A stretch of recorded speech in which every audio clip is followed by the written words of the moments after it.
Alright. Hello. Time to get started. Alright. We are again. I'm gonna see if I can finish the chapter today. Node 15 all the way through to the end. Node 26. That will be the plan for today. How much longer until my serum's full? 1 more minute. Let's wait for 1 more minute here.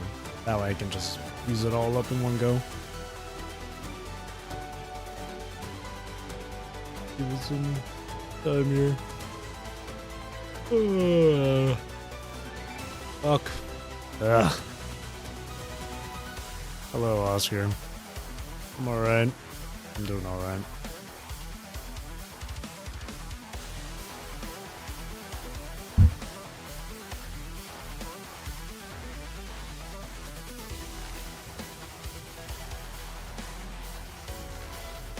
Wait until my serum is maxed out here. And then spend the serum, and then I can continue with the story.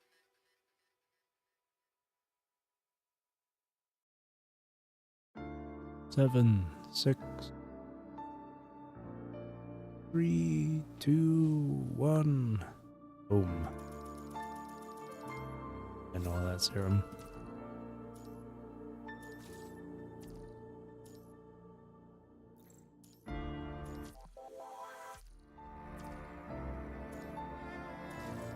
All right.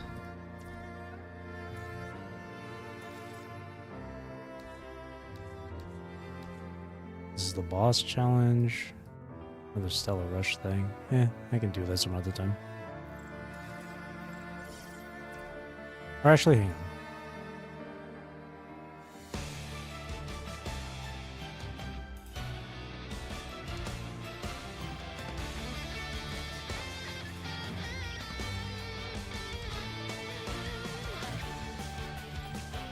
I should support whoever has the highest support rate.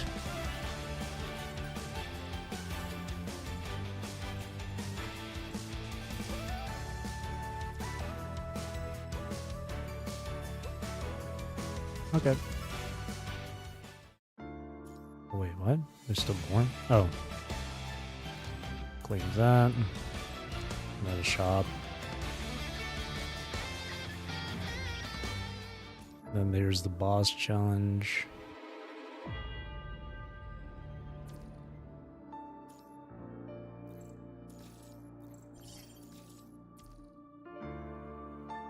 All right. Let's continue. Node 15. 1 day. I won't mourn for you because this is just a brief parting. Sip of water will.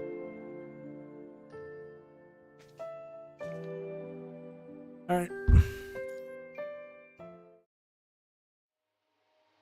Funerals in the conservation area are stark, simple affairs. A sliver of morning light, a plain coffin, a single headstone, and a final resting place dug from a barren, non-agricultural soil. That is all. You here know the Grey Raven Commandant, and only a handful of souls come to pay their respects. Beside the headstone, white flowers stitched from an old blanket sway in the morning breeze. With wildflowers being a scarce luxury in the mining area, Milano has spent the night crafting these humble fabric tributes to grief. My condolences, Liv. Milano places the white flower in her hand at the base of the headstone and releases a soft, weary sigh. Yeah. Liv lowers her eyes, her emotions unreadable. She pats Liv's shoulder, a gesture of comfort where words are useless. Alright, let's give Liv some time alone with her commandant. The Conservation Area Supervisor has grown adept at navigating these moments. She has witnessed too many goodbyes. Lonely wives, grieving mothers, shattered friends. The same tragedy replaying across the planet in an endless cycle, each iteration carving unique and private scars. As the morning mist thins, the other mourners drift away, leaving Liv alone before the modest stone. She stands silent and still, dew gathering like tears in her hair. Liv. The supervisor gently leads away a reluctant Melano and an oblivious Aisling, who is more interested in picking wild fruits. She leaves the graveside moment for Liv alone.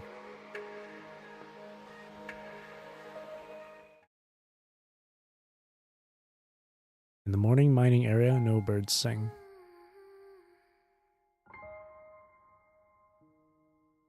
The sky unfolds like pale cyan silk, with magnificent colorful clouds stretching across the vast mountain range. The sun is about to rise. And Liv sits quietly beside the Commandant's makeshift tombstone. Why does it always have to be this way? Why is it always you? Giving everything just to buy us a little more time.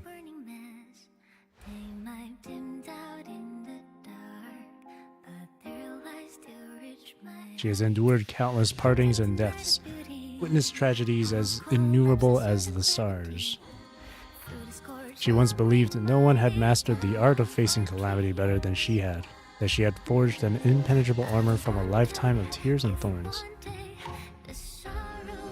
So why then? Why did her mind still fracture into 1,000 shards of dust before the human's cooling body? Whether it's in that future I never knew, or in this reality we'd fought for.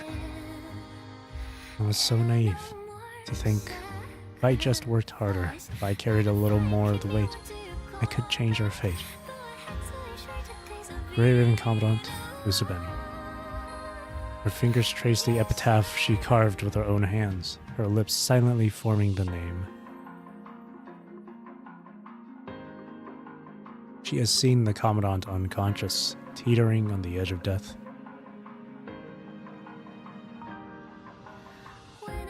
She has seen the Commandant's corpse. And this time, she has carved the Commandant's tombstone with her own hands. But you're not here to walk the path ahead with me. How will I ever find the lighthouse in the fog? Without you, without Grey Raven, I have nothing left. A single tear escapes, falling to the earth and blossoming into a tiny splash. It's alright. Now is not the time.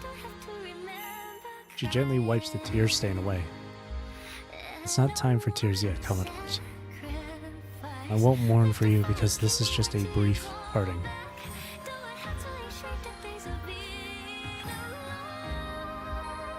Kneeling beside the cold tombstone, she leans forward and presses a devoted kiss to the name she herself carved. We will meet again.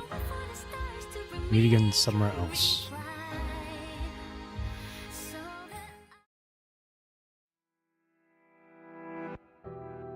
Around the corner of the cemetery, Melina waits anxiously. When Liv finally emerges, she hurries over. Liv? Are you alright? Melina offers her handkerchief. It's alright, I'm fine. Liv responds with a pale smile.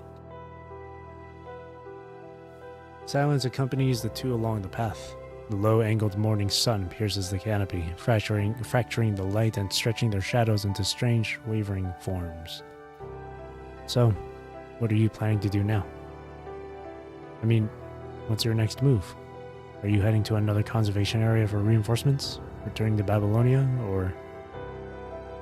I'll be staying in Conservation Area 368 for now. Staying for now? Melina appears both pleasantly surprised and somewhat bewildered by Liv's answer. Yes, I'm planning to stay for a while. It puts a bit of distance between herself and Melina. The matter with the Commandant. It needs closure. I've already contacted Babylonia and filed a full report on everything that happened here. They're sending personnel to assist. I'll remain here until the new task force squad arrives. Maybe that's for the best. Melano presses her lips together, the lowered brim of her hat masking her expression. Hello, Kyle. Welcome back. The path is short. Their brief conversation lasts only as long as the walk back to the conservation area. Melano accompanies Liv to the house where Grey Raven had once stayed. She pauses at the entrance, peering into a room that now feels hollowed out, its past liveliness just a memory. After a weighted silence, Melano finally speaks again. Liv, are you sure you'll be okay here by yourself? Liv offers no reply, only silence. What if I let Aisling stay with you for now? At least until you leave.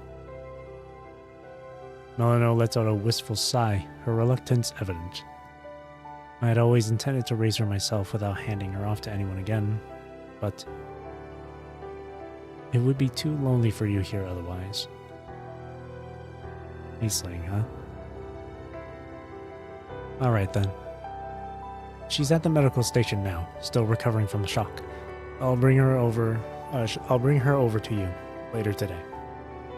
Before Liv can say anything more, Melano hurries away. Oh, it's Aisling, huh? Liv lifts her head. Above her, the sky unfolds into a water-clear azure. Beyond the clouds, an intricate spiderweb engulfs the entire firmament, imprisoning this small world. Beyond a distant cosmic rift, a singular eye watches, silent and patient, observing the domain as if it were a self-contained biosphere. Since that human's death, Liv, the one it had chosen, has plunged into an inexplicable flurry of activity.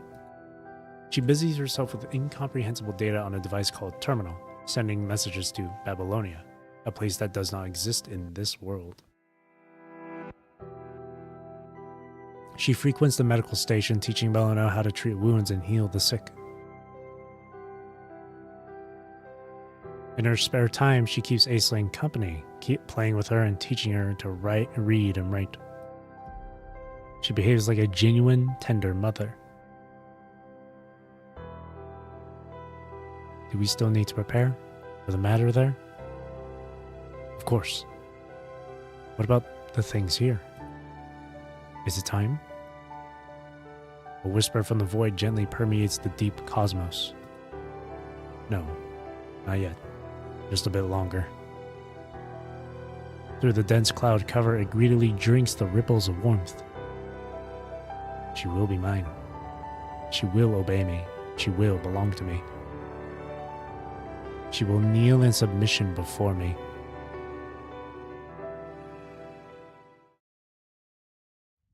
Liv continues her routine life in the conservation area, the only difference being the absence of that. Jeez, what was that? Of that human. That came out of nowhere.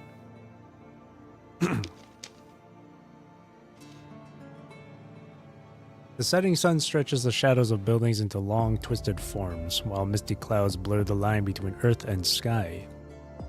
Another day passes. Yeah, I'm good, don't worry. Just out of nowhere. I botched the word that. It's fine. People rise with the sun and rest at dusk. The celestial bodies continue their eternal dance, and the seasons arrive with unwavering precision, and yet... within this perfect cycle, the very concept of time has ceased to flow. Everything feels suspended, trapped in this clear block of amber. No one remembers what day or month it is.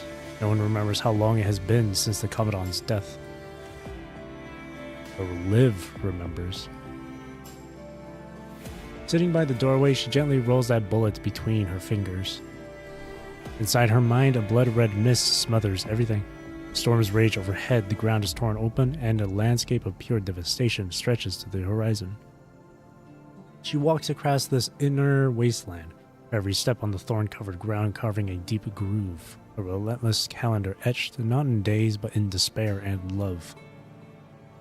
Liv?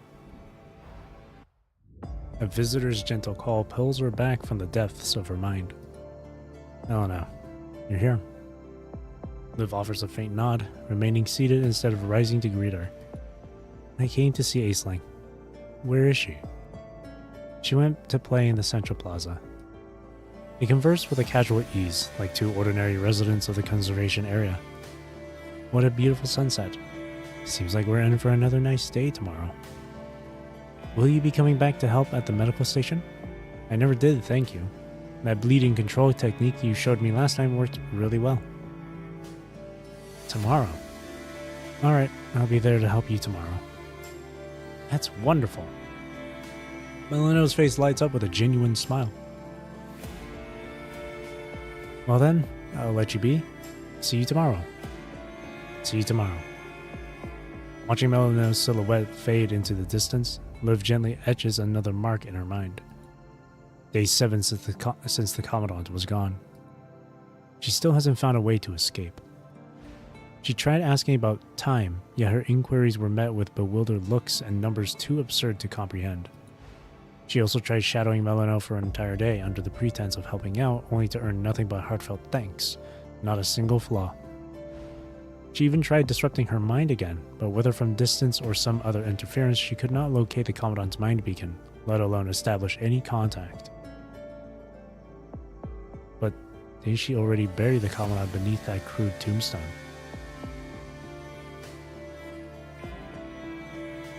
The thought circles in her confused mind. The sound of the bullet hitting the floor is unbearably crisp, snapping her from her spiraling numbness and draining the color from her face in an instant. She picks it up. Deliberately, she presses the small metal object into her skin, her expression unchanged as she feels the pain.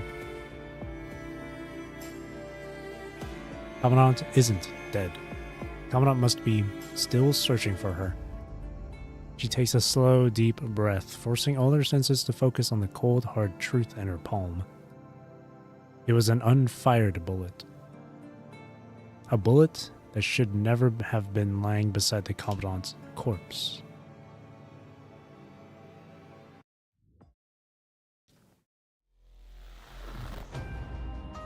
Deep in the mind.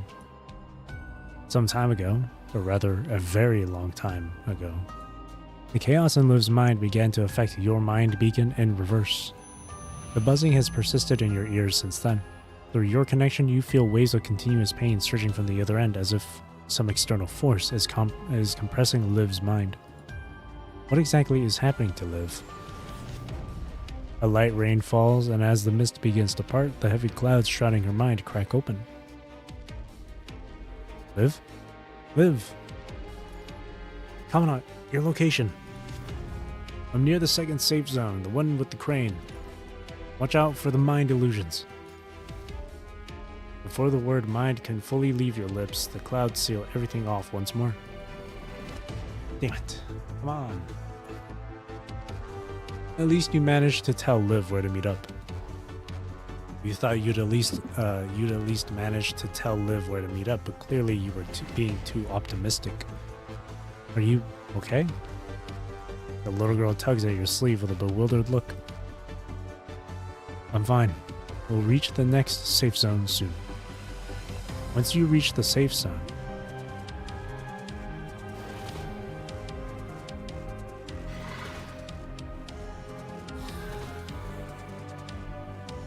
several hetero creatures lunge out from both sides. The already scarce ammunition in your gun dwindles even further. You have finally reached the safe zone. So this is a safe zone too. She examines her surroundings with curiosity. Will we meet up with Liv? We will. Then, we're leaving this place soon? That's right. As you answer the child, your hands are busy inspecting the safe zone supplies. The ammunition you find is the wrong caliber, useless to you. A check of your own magazine reveals only 2 bullets remaining. The area is mostly clear of hetero creatures, though. It should be sufficient to hold out until Liv reaches you. Then your thought is cut short by a faint tremor resonating through the rock beneath your feet. Another tremor? There. It's collapsing. The little girl lets out a terrified scream. At the distant tunnel junction, jagged boulders thunder down from the ceiling. Crap! A deep rumble rolls through the mine, swelling into a deafening roar as violent tremors shudder through the rock. The ground itself heaves, splitting open into massive fissures that tear the tunnel apart. You barely manage to load a single bullet into the magazine when the floor gives way beneath your feet. The gun and the remaining ammunition clatter from your grip, scattering toward a distant supply crate. Just your luck. You are already down to your last 2 bullets. As the world fractures and consciousness fades, that single resigned thought is the last to echo in your mind.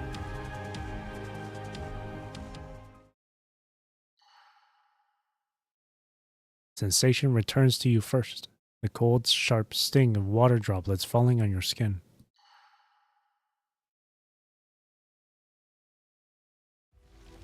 Your mind struggles to clear as you force your eyes open. Only a few mineral crystals around you glimmer with an eerie cold light. Ow. A sharp, unifying pain converges on your brain from every inch of your body. When you try to move, your bones and joints grind together, releasing a muted cry of agony. Fortunately, no serious fractures. After a grim assessment of your wounds, you retrieve medicine and bandages from the emergency kit at your waist and apply a basic field dressing. Your hand then moves to your terminal, hoping to check for an escape route. Reach into your pocket. Where is the terminal? The fragmented memories connect. Your terminal. It should still be in the little girl's hands. And your gun. Reach into your pocket. The holster is empty. During the quake, the gun must have been shaken loose, lost somewhere in that safe zone. Some safe zone this turned out to be. After a moment's rest, you test your limbs and haul yourself upright against the cold rock. The mine is a labyrinth, but the distance of your fall places you roughly below and to the left of the safe zone.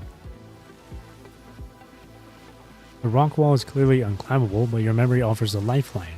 You've walked past the nearby branching tunnels. At the first junction, a familiar scratch on the wall confirms you're on the right path.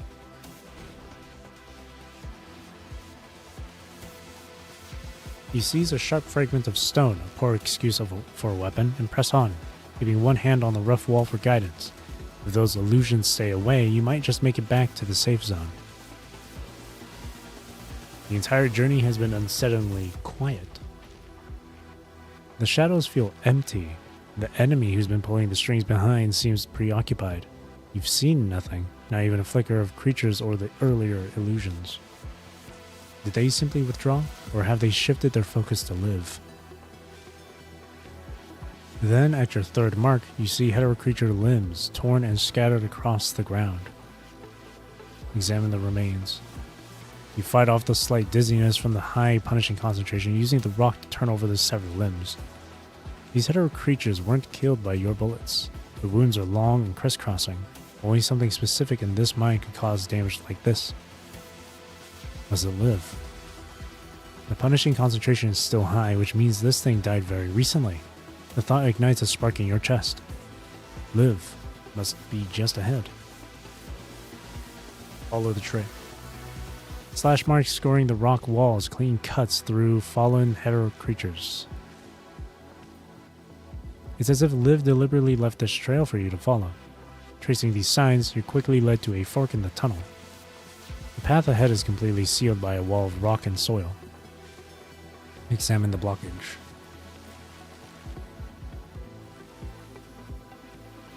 There are no other traces in the surrounding area. Liv must have gone this way. But for it to be sealed so thoroughly, could this really be a natural cave-in from the tremors? There's no way you can clear this with the tool you have on hand. Recall the map you got earlier. Searching through your memories, you recall that somewhere nearby there should be a rodent squad's safe zone. Following the markers left behind, you find it soon, tucked into an inconspicuous small cave. One you and Liv had previously bypassed for being too cramped is the safe zone. And there, sitting undisturbed in the corner, are 2 supply crates. Examine the first. The first crate holds several large caliber rounds and multiple packs of compressed rations. Vale, why are you carrying so many rations? Constructs don't need to eat. What do you mean, just in case? It doesn't matter how many cases you're preparing for, you still don't need them. Examine the second crate. The second supply crate contains several packs of mini explosives. Ymir, I've told you, you can't carry this many explosives. We're in a mine. If these detonate, we'll all be buried alive. Please, just listen to me once. Leave some here. Thank you, Ymir. Thank you, Vale. Thank you, Vale. You hastily gulp down a few of the compressed rations, feeling the synthetic nutrients briefly revitalize your exhausted body. Then, you empty the crate, loading yourself up with every last one of the mini explosives. Turning on your heel, you head back toward the fork in the tunnel. Boom! Dust and smoke billow through the air as your mini explosives detonate in the narrow mining tunnel, blasting open a path that beckons you forward with unstoppable momentum. Sure enough, Liv's marks appear once again along this branching path. After confirming your mind beacon is stable, no chaos, no illusions, you charge straight down this soul tunnel. Your instinct screams that Liv is just ahead. So when you find your way blocked by yet another accidental cave-in, you find it entirely unsurprising. Survey your surroundings. Take a look around real quick. The earlier explosion seems to have drawn attention. Your skin crawls with the certainty of being watched, but a frantic scan of the area reveals nothing.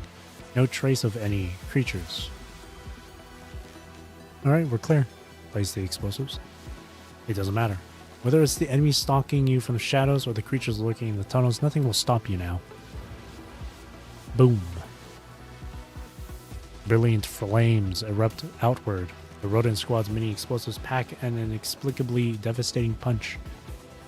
With the blast, a wave of catharsis shatters the frustration of being toyed with in the illusory realm. Clutching the stone in your hand like it's Babylonia's most powerful weapon, you press forward without hesitation. Boom. The camouflaged rock wall is torn open, revealing a dark, gaping maw. And there, just before your last explosive is spent, you finally find her. Your Liv.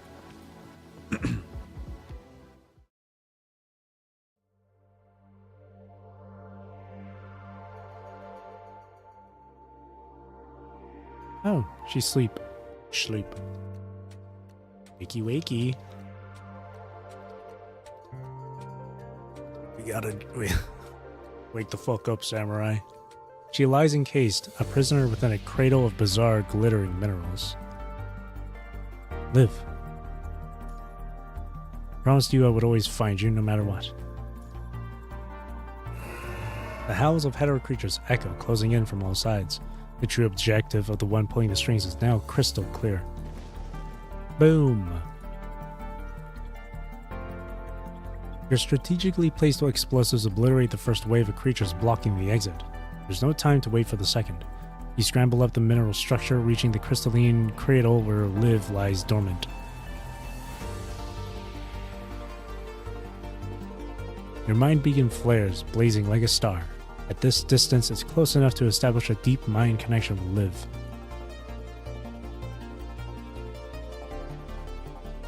Day 19 since the Commandant left. Commandant gone. Where did Commandant go? Her mind functions sluggishly, thick with fog, as the malignant mineral cradle works to erase every trace of the human. Liv stands at the basin by the window, gazing at her own reflection in the mirror. Her mind resonates with a low hum as she struggles to part her lips. I'm from Grey Raven. I'm from Conservation Area 368. Cold water rushes from the faucet, the icy shock against her skin making her yank her hands back. Then, the bullet in her pocket suddenly burns. Trembling uncontrollably, she clutches the scorching metal round. Liv! A torrential downpour erupts within her mind, dispersing the blood-red mist. The rain washes over the bone-deep scars etched into the ground. And in the mirror over the shoulder of her own reflection appears the face etched into her very soul. Comment. It's been so long since she formed that word. Her tongue tangles, but the gears of her consciousness, stripped of their rust, begin to turn again. Commandant.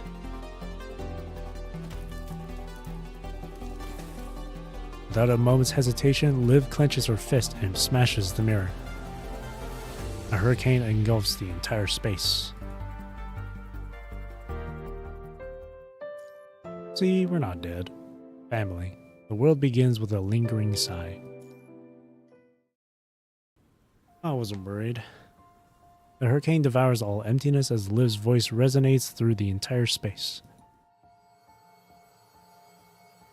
Yet that unyielding will meets no resistance. Instead, a gentle stream of soft white light answers its call. It envelops Liv's consciousness with a warm tenderness, like waves gently yielding to the evening breeze. All her fierce emotions quietly dissolve, fading before they can even ever find an echo. Liv slowly closes her eyes.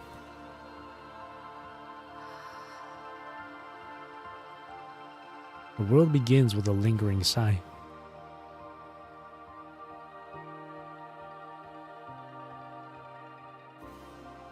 Spring buds awaken, the summer sun warms, autumn air chills, deep winter snow comforts. The seasons cycle in a silent, seamless procession. Procession means like march or parade or whatever. Coming to her senses, Liv slowly opens her eyes, feeling dazed for a moment before rubbing them. Her thoughts remain hazy.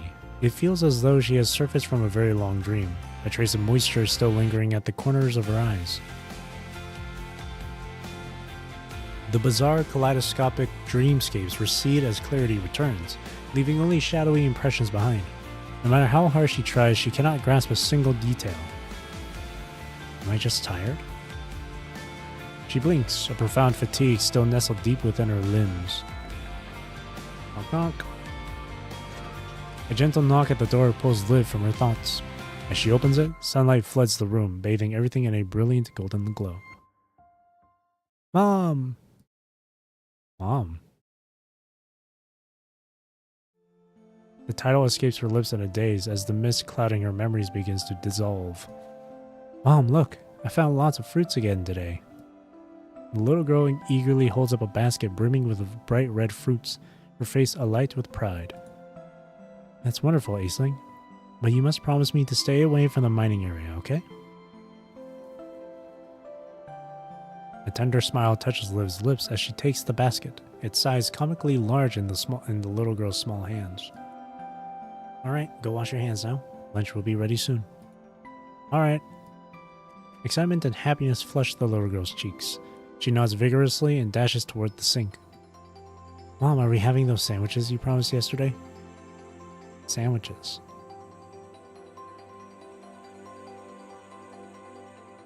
Her nod is almost instinctual as she turns toward the cupboard. Inside, the bread, vegetables, and lunch meat are already neatly arranged, just as they were yesterday. Of course we are, sweetie. I promised you yesterday, didn't I?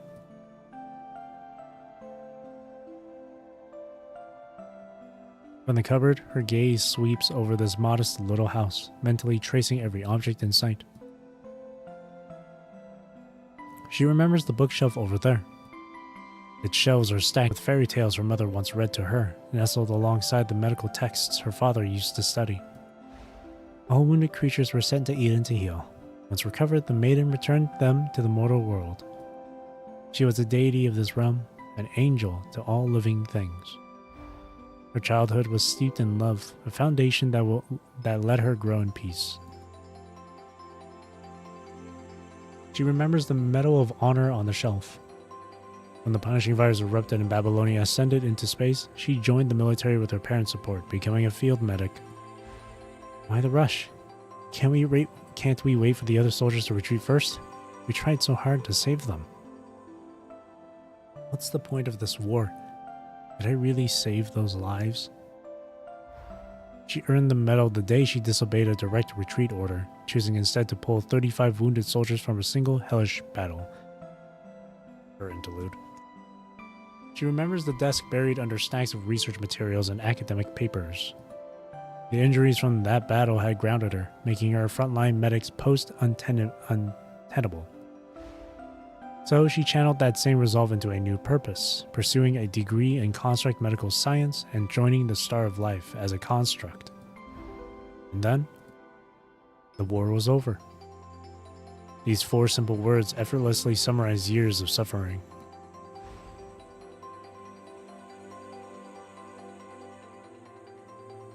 The crimson punishing virus, the endless battlefronts, the freezing winds, the relentless combat.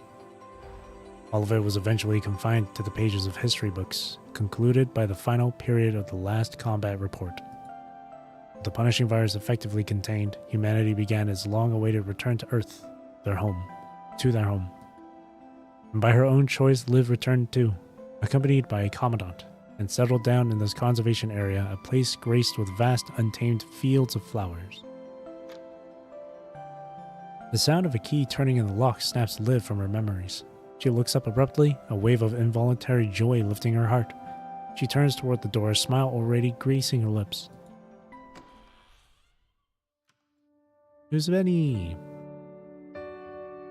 The child jumps with excitement, rushing to join Liv in welcoming the returning figure.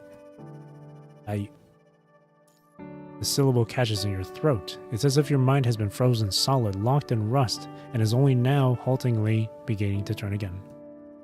Who are you? Where are you? What are you doing right now? The confusion surges, a swift and dizzying tide, but it just as quickly recedes, washed away by the welcoming voices near your ears. Welcome back. Welcome home. Oh, they are my family, my lover, my family. I like Liv, but not that much. They are your family, the people you live with.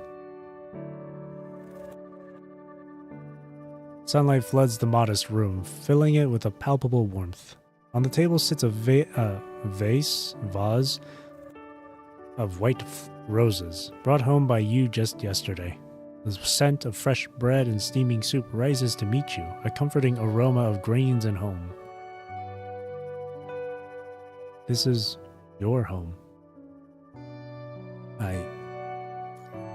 Everything before you seems so perfect, so happy, and yet a dissonant note hums deep within you. Before you can grasp it, a voice from the depths of your consciousness offers a gentle reminder. Don't bring your work troubles back home. It's not good.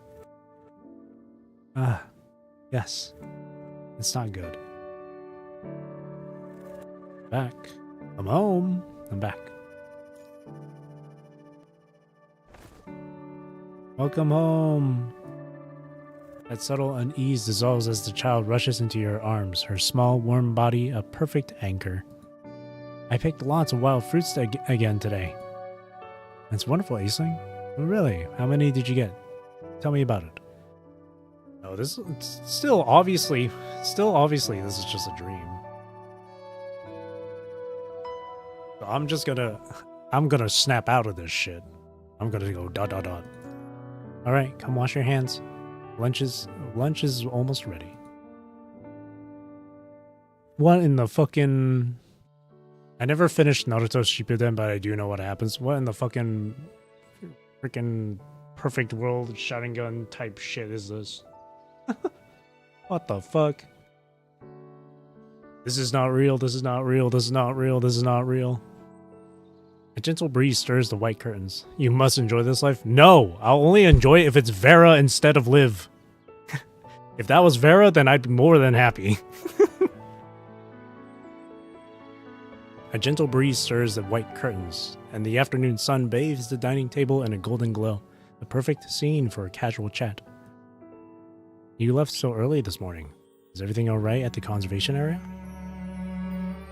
The conservation area. Snap out of it. Your memories gradually piece themselves together with each question. Yeah, it was about the conservation area. The supervisor wanted to see me. After retiring from Babylonia, you and Liv chose to settle in this conservation area, where you were assigned the role of patrol captain. They reported another sighting of hetero creatures in Conservation Area 375. Again, even the new filter isn't working? Liv furrows her brow with worry. It's too soon to tell what happened. As the logic settles into place in your mind, the ensuing conversation begins to flow more naturally. Area 375 has gone completely dark. We only heard about it from a couple of refugees who got out. Refugees? Has it really gotten that bad? I'm afraid so. They're at the medical station now. Milano is with them. And Area 375 is so close to us. Do we know anything else? Not at all. The world government has yet to issue any response to the situation. It is unclear whether this is due to being overextended by a widespread punishing virus outbreak or another unknown factor. The patrol team received a situational update from the supervisor this morning. You have been directed to increase your patrol frequency and implement night shifts. That is quite worrying. Liv's gaze settles on Aisling, who sits quietly to the side, obediently eating her bread with a fork. A soft sigh escapes Liv's lips. We're increasing patrols. That should keep us safe for now. Yeah. Liv still looks worried. It'll be fine. We've been through worse with the punishing virus. We made it through that. We can handle this. You're right, Common. Why does she feel compelled to call Uzbeni Commandant? The person retired long ago. Yet the title is etched into her mind, indelible and persistent. Shoving the dissonance aside, Liv presses her lips together and forces a smile. You're right. Why worry about tomorrow's troubles when we still have today's sunshine? We still have a residence rights on Babylonia, if it comes to that. Yeah, that's right. If things get dangerous, we could send Aisling back to Babylonia first. She'd be safe there, at least. What about you? I'll be here, of course, protecting our home right alongside you. I am a decorated lieutenant, you know. Don't you forget it. I would never underestimate the esteemed lieutenant. Oh, stop that. A full 30 minutes slips by, measured only by the wall clock's silent sweep. Well, it's getting late. I should get back to that Project Star of Life assigned to me. And I should go check on the patrols. So, I'll see you later. See you tonight, Liv. Don't know. That honey's reserved for Vera. You're not Vera. You're not getting the honey treatment. See you tonight, Liv. You're not getting the honey treatment. You're not Vera.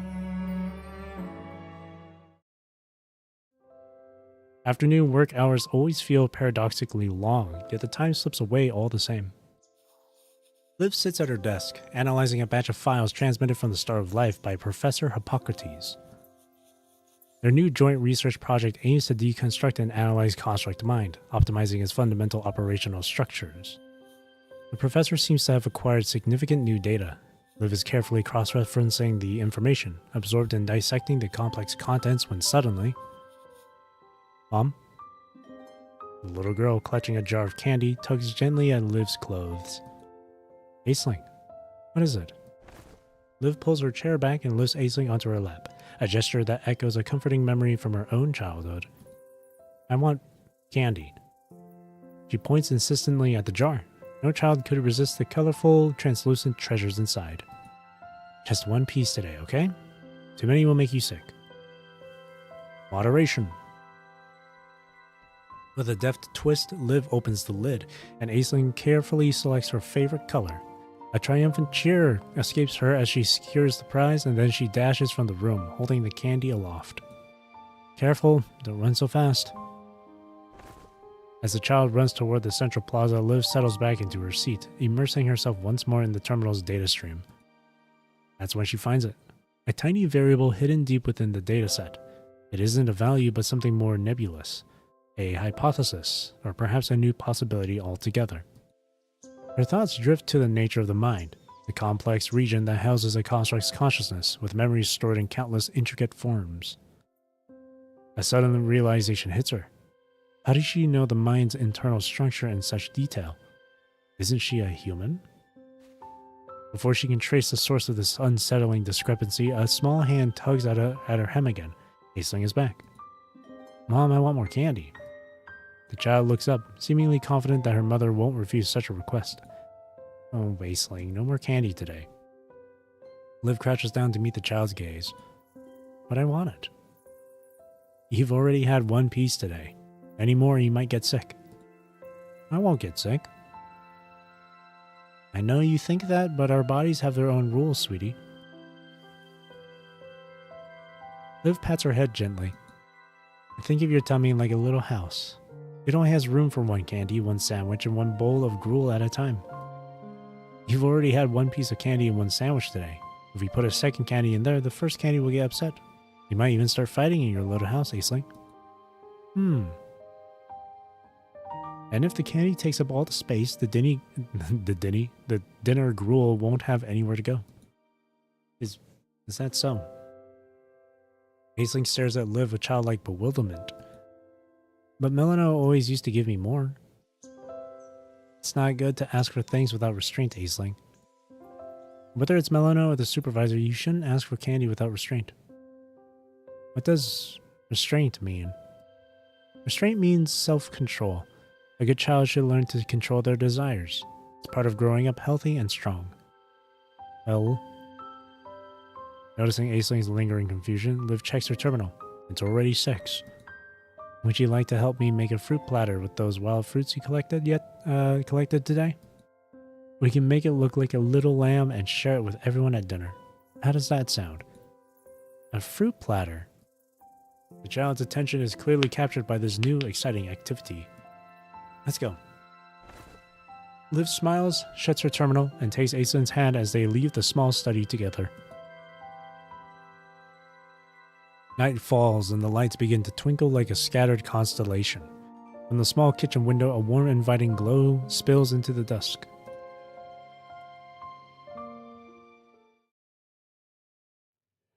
It has never been denied anything. Usually it merely has to ask, or rather, it doesn't even need to do that. Its nurturer readily offers everything she has, an endless wellspring of devotion. It has drawn endless darkness from its nurturer.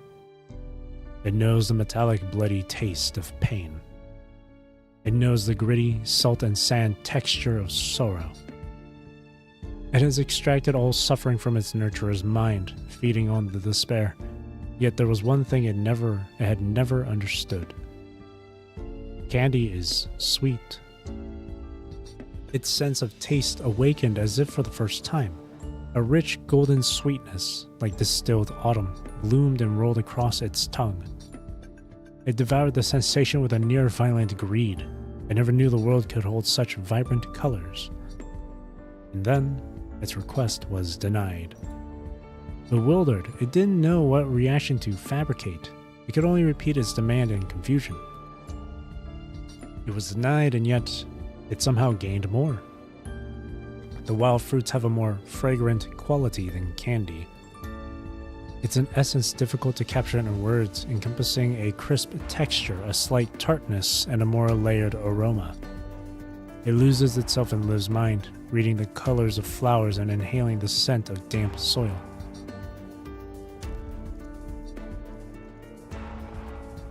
Is it time? A distant whisper trembles through the net. Perhaps it is time. It answers its own question. She will be mine. She will obey me. She will belong to me. She is the mother I have chosen. I will make her and her mind truly mine. Why her mind? Why? Why indeed? Never mind. It doesn't matter. I want it, and it should be mine. The fragmented whispers gradually fade, swallowed by the starry void.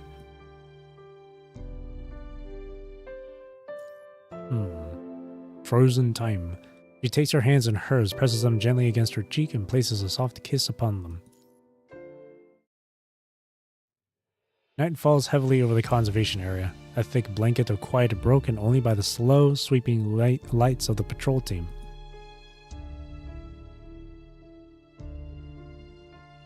In the tent behind the medical station, a pot steams on a small stove. Wisps of vapor curl upwards, condensing on the spiderweb overhead into trembling droplets that hang, poised to fall. At the heart of the tent, settled deep within her carefully woven nest, the nurturer sits. From this center, she senses everything in this world. Now let's cut the fruit.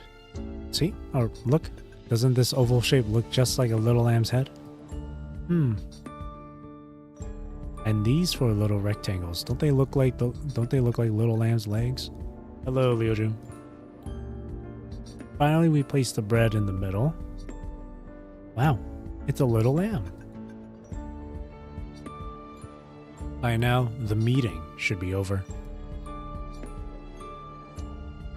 Those two refugees who escaped from Conservation Area 375, where they woke up, that's enough. Let's call it a day. What? Just like that? It's over. But you haven't said anything. What happened to those two refugees after they woke up? The meeting is over. That's all for today. It's already past office hours. Office hours? Well, this morning you were the one asking to extend patrol hours. But now it's past office hours. Leaving no room for debate, the conservation area supervisor begins ushering people firmly from the room. I'm sure your families are waiting for you at home, probably with dinner ready. We're done here. But no more discussion. And so the utterly bewildered commandant is unceremoniously sent home. That's better. A true happy dinner requires the whole family to be gathered.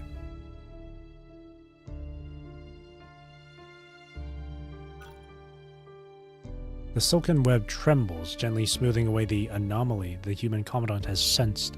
By the time the commandant reaches the front door, the subconscious has already been seamlessly rewoven. You're back. Welcome home. You've had a long day, haven't you? Can we eat the little lamb now? Of course, sweetie. Dinner's ready. The door closes gently behind them, sealing the scene.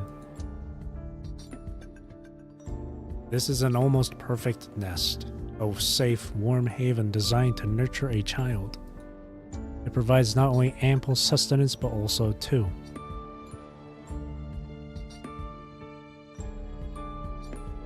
Melano carefully peers through the window, bathed in the warm golden light from within. Liv ladles steaming gruel from a pot. Aisling. The child is engrossed in a shadow puppet game with the newly returned commandant. The kind of simple, profound play only humans truly understand.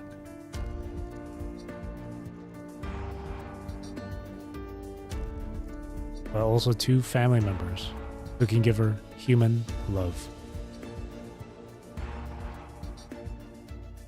This is perfect. Withdrawing her consciousness back to its core, Melano slowly opens her eyes.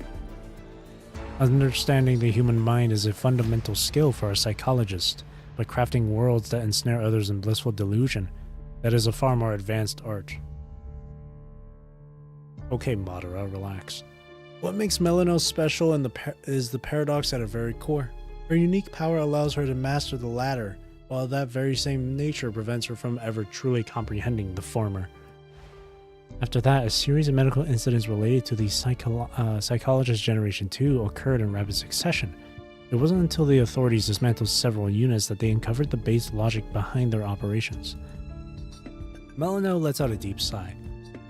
When extraction proved insufficient, the emotion consumption protocol would engage. It would directly devour the neural activity in those wavelengths. Once these signals of neural activity are devoured, the emotions they govern briefly vanish from the human experience. But it doesn't matter. There are other ways to achieve the same end. First, in reality, she has engineered a minor incident, the kind they face routinely, to forcibly separate the pair. It's a simple, reliable way to put them on edge. Then, within the second layer, she has seeded obvious anomalies. A little clumsy foreshadowing here, a bit of deliberately poor acting there, all carefully framed to lead them to one inevitable conclusion. We've fallen into a trap. Finally, she has revealed the deliberately placed crack in the illusion itself. Never mind, she's not Madara, she's someone better. She's Aizen. Then they will shatter the mirror, reunite, and stay with me. That's right. Melano's gaze pierces through the void, settling on the small figure standing between the pair. A skilled hunter never allows prey to escape her web. She always prepares contingencies. She can reconnect with the Church of Machina for her child. She can also hunt a construct from Babylonia for her child. She will give the child what she wants, no matter what that might be.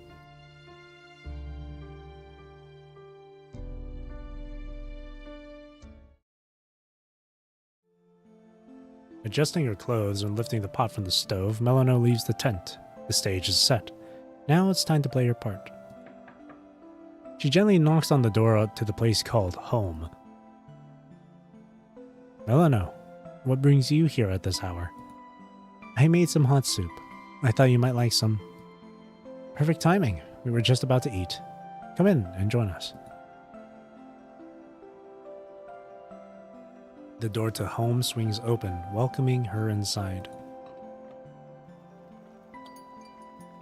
Me sitting down, pulls out pistol, shoots her right in the head. Get out of here, Melano. I will break this illusion.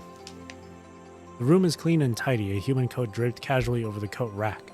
At the dining table, steam rises from freshly served bowls. The gentle murmur of conversation between adults and a child drifts on the evening air. So, what's a grassland? The two of them browse through colorful images on the terminal. Plain covered with lots of grass. It's, I would just say it's land with a lot of grass. Therefore, grassland. Ecosystem on Earth. Now, I'll give her a simple answer. I've never seen a grassland before. If we ever get the chance, we could go see one together. Alright, time to eat. You picked the wrong house, fool. Hey, fool. You picked the wrong house, man. The clinking bowls of plates and the clinking of bowls and plates creates a harmonious symphony. Melano lowers her gaze.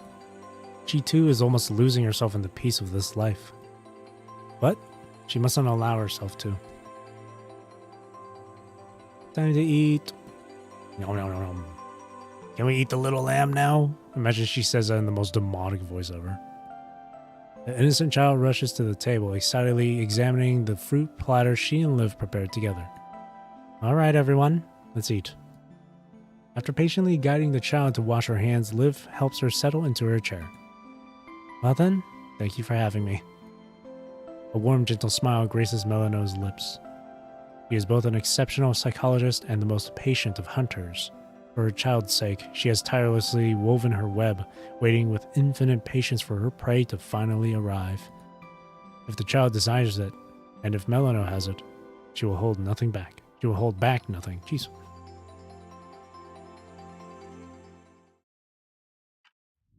The clock hands spin with a languid purpose, as if time itself has crystallized in the amber of this long autumn.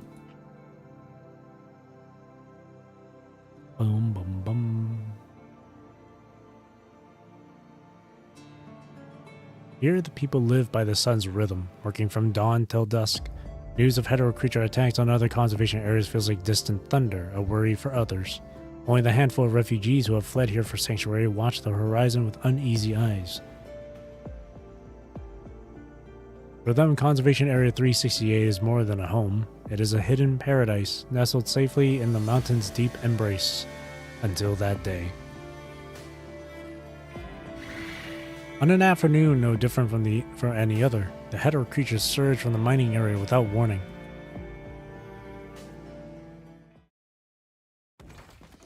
Hetero creatures. But we have a filter. Is it not working? At the news of the hetero creatures, Liv's grip loosens and her research papers scatter across the floor. We don't know. The system shows it's operational, but they've already reached the outer perimeter.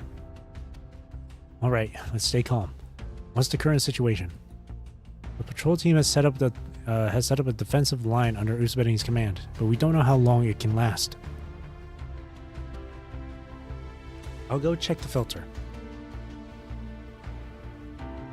The central purification filter is completely functional.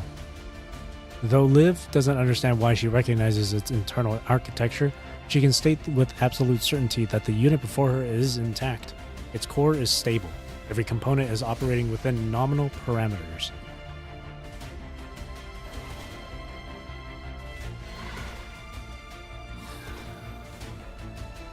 From her vantage point atop the filter, Liv watches in horror as hetero creatures hurl themselves against the patrol team's defensive line. Even with Usbeni's seasoned combat expertise bolstering their ranks, their firepower is being overwhelmed. Fall back! Everyone fall back to the conservation area now. We can't hold this line. But the patrol team, they're still out there. Liv rushes forward and her body reacts with the soldier's instinct, a construct's ingrained training. Her eyes widen in shock. How can she, a mere human, possess such a thing? There's no time. Seal the gates. Hey, Liv! Like a white bird taking flight, Liv slips through the gates and darts toward the distant battlefield. Usbeni! She nimbly dives behind a barrier, screaming that name.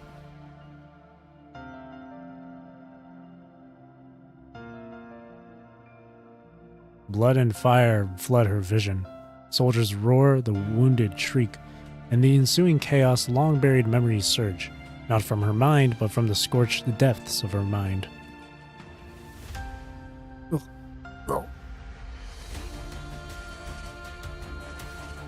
Stay calm. Don't give up yet. Why, are you out here alone? Everyone else has pulled back. I'm here to take you all back. Your leg is fractured. Please, try not to move. Let me take care of this for you. Hetero creatures howl across the abandoned battlefield. Usbeni! Again and again she calls out that one precious name, tending to every wounded soldier she finds. He has saved many lives. Please don't forget to apply direct pressure to the wound for the next 30 seconds. Stay strong. Someone is waiting for you to come home.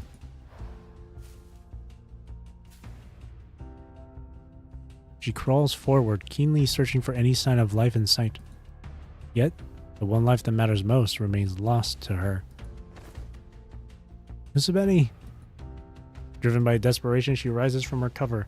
Risking detection, she stares toward the horizon. Yeah, it's a rendition of Endless Path. This was playing during that one Watanabe boss fight for Discord's chapter. This was the OST that played when you fight Watanabe as Discord during her patch.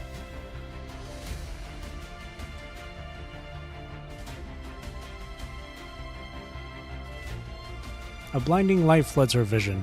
All the faces around her blur and run together like an absurd dream. Sounded familiar? Yeah, when I was doing the Watanabe fight, I was listening carefully to the OST because it sounded familiar as well. And I was like, wait a minute, this is just a rendition of Endless Path. How? Her visual module glitches, its focus shuddering in and out before snapping back to clarity. Usbeni!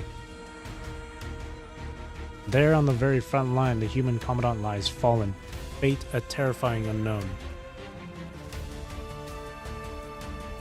Several hetero creatures advance slowly toward the unconscious human. From behind her cover, Liv's trembling fingers close around the cold grip of a handgun. Should this feel familiar? Should she know how to aim, how to kill?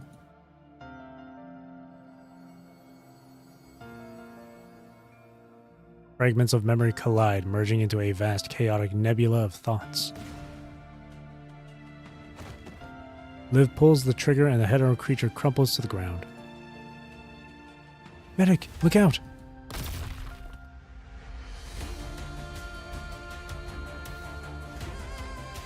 At some point, the soldiers she rescued have formed up behind her, their coordinated gunfire now weaving a protective perimeter around her. Also feels like there's lady motifs from Hikari or that Shaper's Ripple OST with the vocals. I don't know. All I hear is just Endless Path. Usabeni, Commandant! Navigating through the chaos, she races toward her Commandant without a moment's hesitation.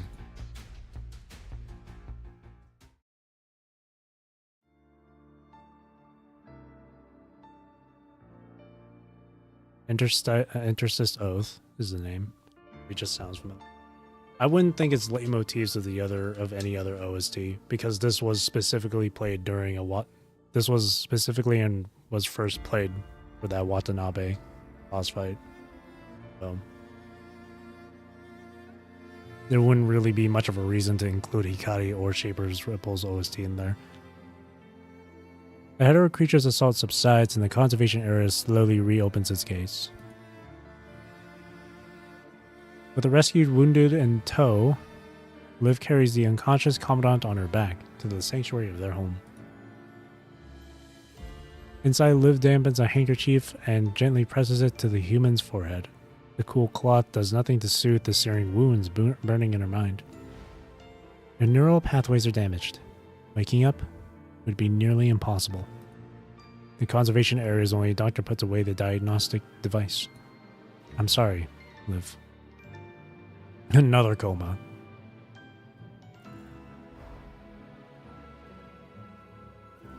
What happened to Usabeni? Why can't Usabeni play with me?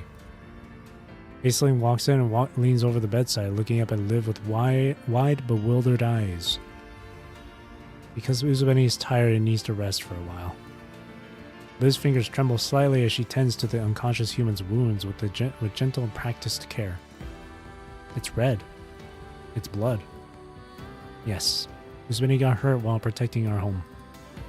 When will Usabeni be done resting? Soon. Very soon. Liv lowers her gaze, burying the surge of emotion deep behind her calm eyes. Everything will be alright. Everything will be.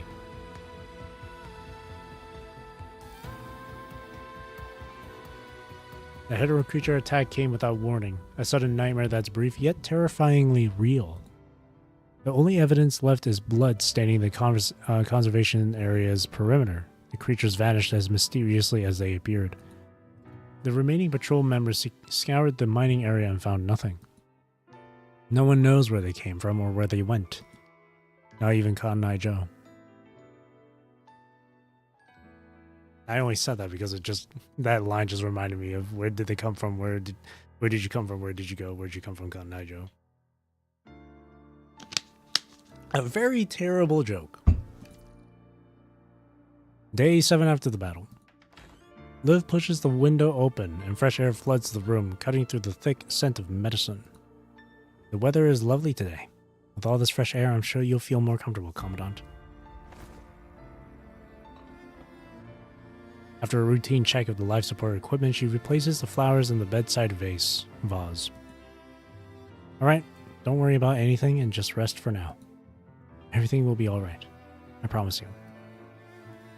Thanks. Thumbs up. She takes her hands in hers, presses them gently against her cheek, and places a soft kiss upon them.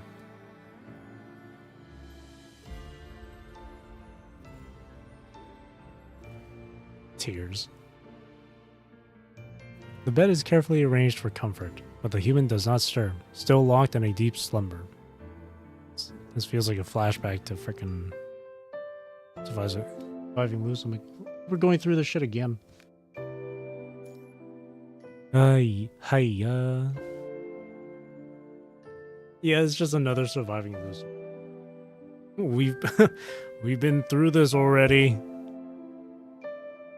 How many the game is just like how many times we gotta teach you this lesson, old man.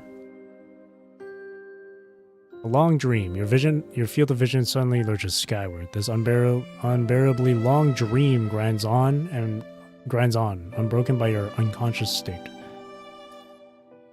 I've played these games before, Kudo. You won't get to me this time. Your last memory is the grotesque claws of a hetero creature.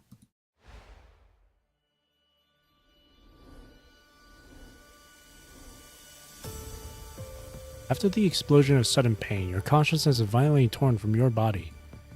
Your field of vision suddenly lurches skyward. This unbearably long dream grinds on, unbroken by your unconscious state. I feel like I've read that already. Ow. Shatter! Kyokasi Getsu. Oh wait, this isn't Bleach. The sky above you silently cracks open. A white bird soars through, carrying a storm in its wake, and within those chaotic clouds, Liv's memories glimmer and shine. From this peculiar vantage point, you begin to read Liv's memories. When Liv switched to this new frame, it demanded a lengthy adaptation period of syncing her consciousness with the new data. During that time, the two of you were virtually inseparable. You undertook a series of simple missions side by side and found a rare, almost peaceful rhythm in the quiet between them. When there was only 1 week left until the adaptation period was over, holding the second to last set of frame data that needed submission, Liv carefully reviewed the detailed readings of her new frame. Compatibility is stable. The new data framework is running smoothly. Mine's overall performance has increased by about 5.47%, which is 0.68% higher than last time. White Raven? Four-winged White Raven? There were a few minor fluctuations after the new dataset was activated. The peak was around 1.46%. Did they identify the cause this time? Let me see. No, the report doesn't say. But it does note that minor mind fluctuations are within expected parameters for a new frame. Within expected parameters. It's okay, really. Remember having the same kind of readings when I switched to the Imperia frame. That was different. The initial development of the Imperia frame used rather extreme approaches, but this current frame... I hope this frame can stay with you much longer. It could carry you into your future.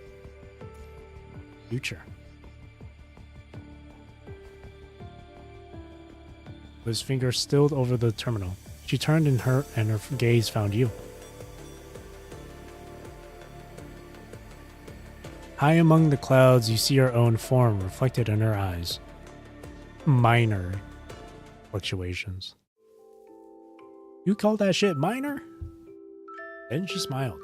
A ray of light in a dying galaxy, a spring breeze coaxing buds to green. With infinite tenderness, she reached out and smoothed a wrinkle from your shoulder. Have you ever thought about the future, Commandant? I mean, the distant one. Of course. What does that future look like to you, Commandant? Future, huh? I think we'll have flying cars.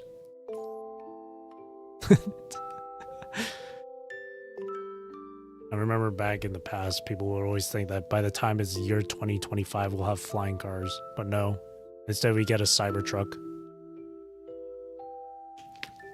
He had worked for years to end the war, but when suddenly faced with the question, only one thing came to mind.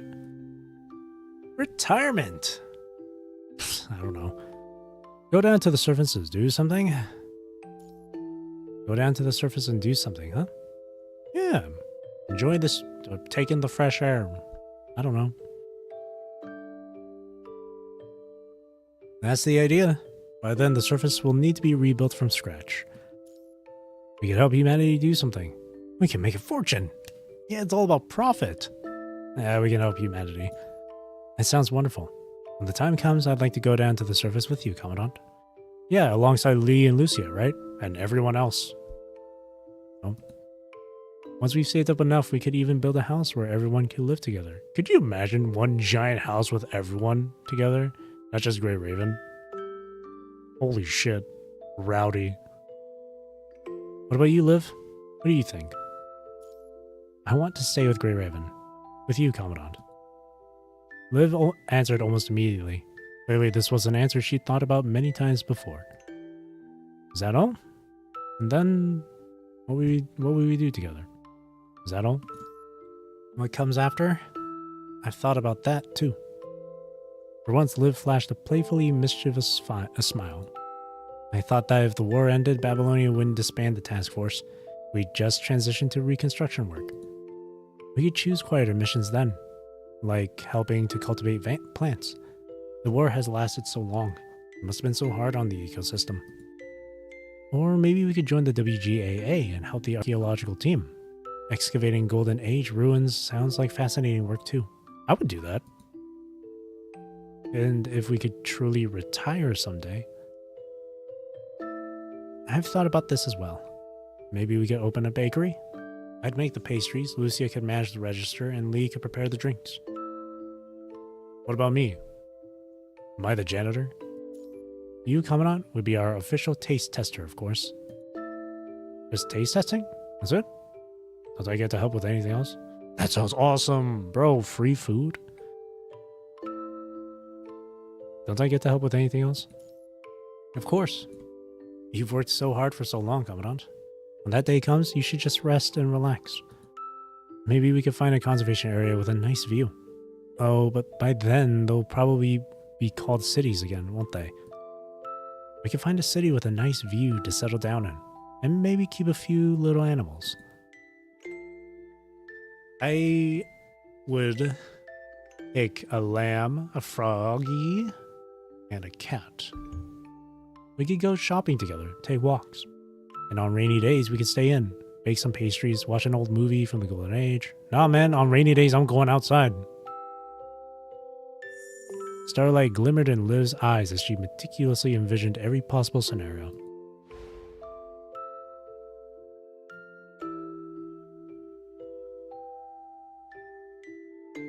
And in every single one, the human commandant was standing by her side. But beneath the clouds, Liv is losing her commandant. I'm back. Returning to home, she still greets out of habit, but the human who would always welcome her back is now dead. I'm kidding. You've been sleeping for so long, Commandant. Her gaze, long accustomed to the stillness of the face on the bed, is soft as she brings a basin of fresh water. With a clean cloth, she gently wipes the human's cheeks. I do like rainy days. Rainy and gloomy weather is my favorite weather. Rainy weather, cloudy weather, snowy weather, cold weather is my favorite. I hate the sun because it's way too hot. It's disgusting. Today, when I went to collect your nutritional supplements, Melino seemed so surprised when I mentioned your name. She seemed confused about why you're still alive. What? She wants me dead, bro. Can't you tell, Liv? Put 2 and 2 together, come on. Use your little noggin. After injecting the nutrient solution into the device, Liv falls silent for a moment. She raises her hand and gently caresses the human's forehead. My mind is getting foggy too. How many days has it been since her coma? 30 days. 3 months. Sound familiar? She presses her lips together, blinking as she fights back the tears, then firmly takes the human's hands in her own. Oh, here we go, lose a moment. I've never been afraid of my own life fading, Commandant. But you? What am I supposed to do? The sob catches in her throat, the words barely a whisper. What am I supposed to do to bring you back? At last her tears fall, a warm drop against the human's wrist. This seems familiar. The door creaks softly. Liv hurriedly wipes her eyes as light footsteps approach from the entrance. Welcome back. Aisling stands solemnly at the doorway. You're back, Aisling. Liv kneels down, smoothing Aisling's long hair with a tender hand. You didn't go out to play today? Or visit Dr. Melano? I didn't go play. I went to find wild fruits out back. She brings her little hand from behind her back, carefully revealing a single bright red fruit cradled in her palm. I want to eat the little lamb. Then could you be a good helper and wash the fruits first? Okay. Outside the room, Aisling speaks suddenly. Mom?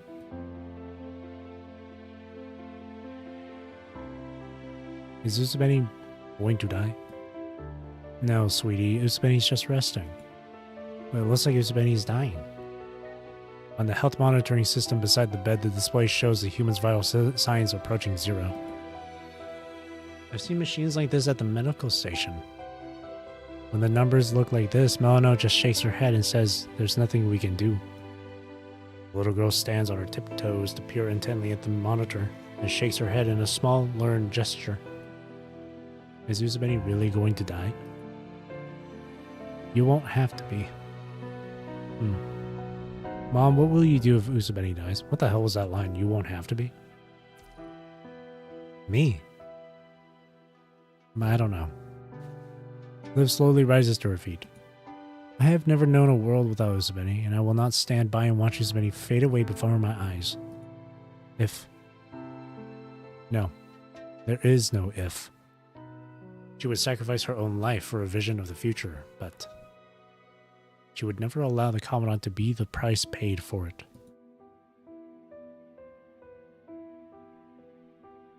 Deep into the night, the conservation area lies in perfect silence, its patrol lights now hidden behind the mountains. Damn, what a mess. Liv stands beside the dining table, moving with the vacant air of a sleepwalker. The memory of the Commandant coming home feels as if it happened only a moment ago, but in the blink of an eye, the neglected white curtains billow like specters in the darkness, their fabric whispering a mournful dirge with the night wind.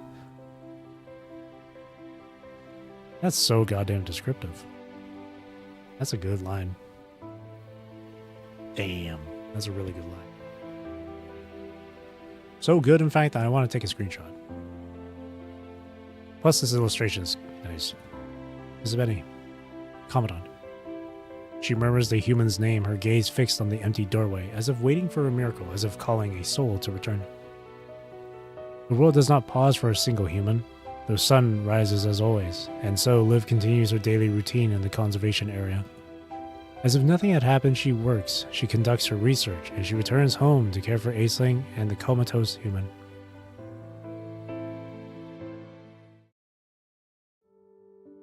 Liv?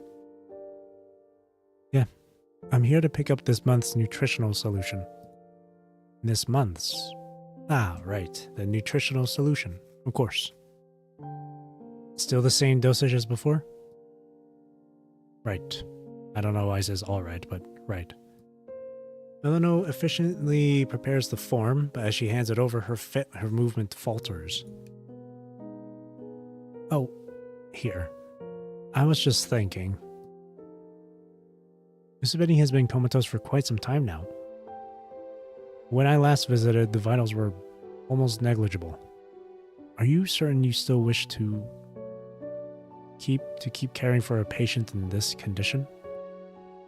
I believe that is a personal matter, not a medical one, Dr. Melano. I'm sorry, I don't mean to overstep. It's just caring for a patient like this at home for so long. He searches for the most delicate words. For Aisling, won't it be tough for her too?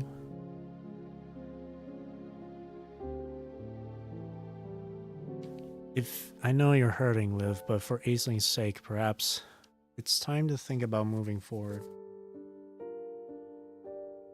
Yeah, if someone's in a hospital bed and they're not capable of eating, they would just inject nutrients. Or if they're not, well, in this case, if they're in a coma, they have to inject nutrients in that way. Not feed them through their mouth, because they're not going to be able to swallow or chew anything. But yes, it's injections. But if they're capable of eating or consuming anything, whether it's drinking or having solid foods, then they will just have it in the food. I would know, because I've been in the hospital before. I wasn't able to really... I had like a lot of liquid foods, so whatever medicine I had it in liquid form. And other nutrients and medicine through injection. But yes, that's what they do. That's not within your professional purview, Dr. Melano.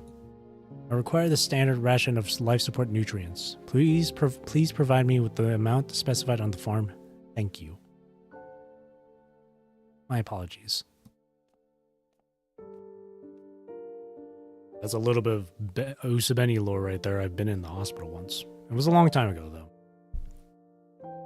Melano shakes her head and then turns to retrieve the nutrient solution from the storage room.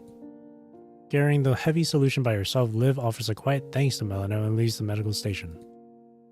I haven't been in the hospital since, though, so I've only been there once. I've been admitted in the hospital once for like a week or so.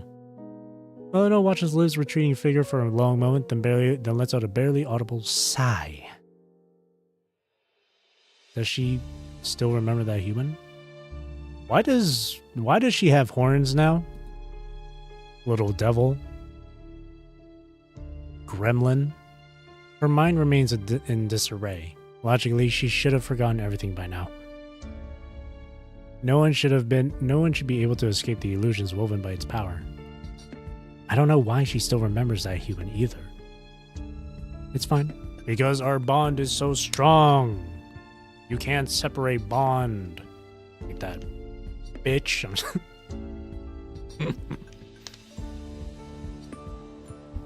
That is precisely why she is worthy of being my mother. What, the Aceling's the real antagonist in this? Damn, I got played like a fiddle. Fucking bamboozled, bro. I ain't adopting your bitch ass now. Get out of here. So your decision is made. Of course. Evil! The voice from the void whispers with an ethereal lightness. I have already claimed the consciousness shards of that human. Uvusabeni. What the is this Chaos 2.0? What's happening? I will claim her too. She has my consciousness shards, man. What in the chaos? I will make her and her mind truly mine. Beyond the fog, her eyes begin to shimmer with a covetous golden light. Mind. What exactly do you want to do with her mind? I don't know, but I want it. What of another? Like mine? No. Just no. A greedy, singular desire swells within those golden pupils. Only hers. It must be hers. Over what? Melano lets out a gentle sigh. If this is truly what you want. Melano did say she's willing to do anything for her child. Her fingers dance through the air, and the very fabric of the space begins to unravel, peeling away layer by layer into unreality. Behind the torn celestial curtain looms a colossal spiderweb. The web contracts layer upon layer, its strands coalescing and thickening into a surging red tide. So it shall be, Aisling. Whatever you desire, I will give it to you, to mend that indelible regret.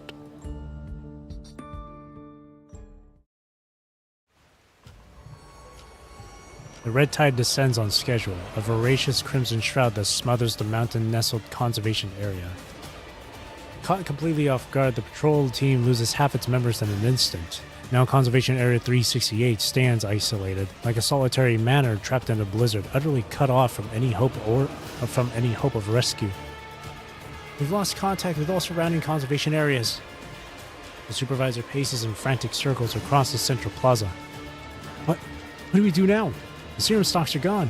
We don't even have a reserve of protective suits. Mommy, I'm scared. Liv stands motionless amid the swirling chaos. To her, the scene feels staged. The people around her like like actors in a play, each fervently performing their prescribed roles of desperation. It's as if they are all waiting, urging her to step into the spotlight and play her part. Mom? Still very convincing voice acting just now. Man, I don't want to do that shit, man. I always feel fucking embarrassment. I don't want to actually sound like a goddamn child crying, bro. Fuck no. It always feels fucking awkward to do that. Wah. I'll do it in the most dead, monotone voice. Plan.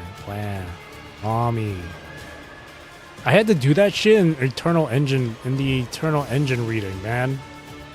Ugh, I cringed hearing that shit when I was editing that video. Ugh. Imagine Shaq saying for some reason.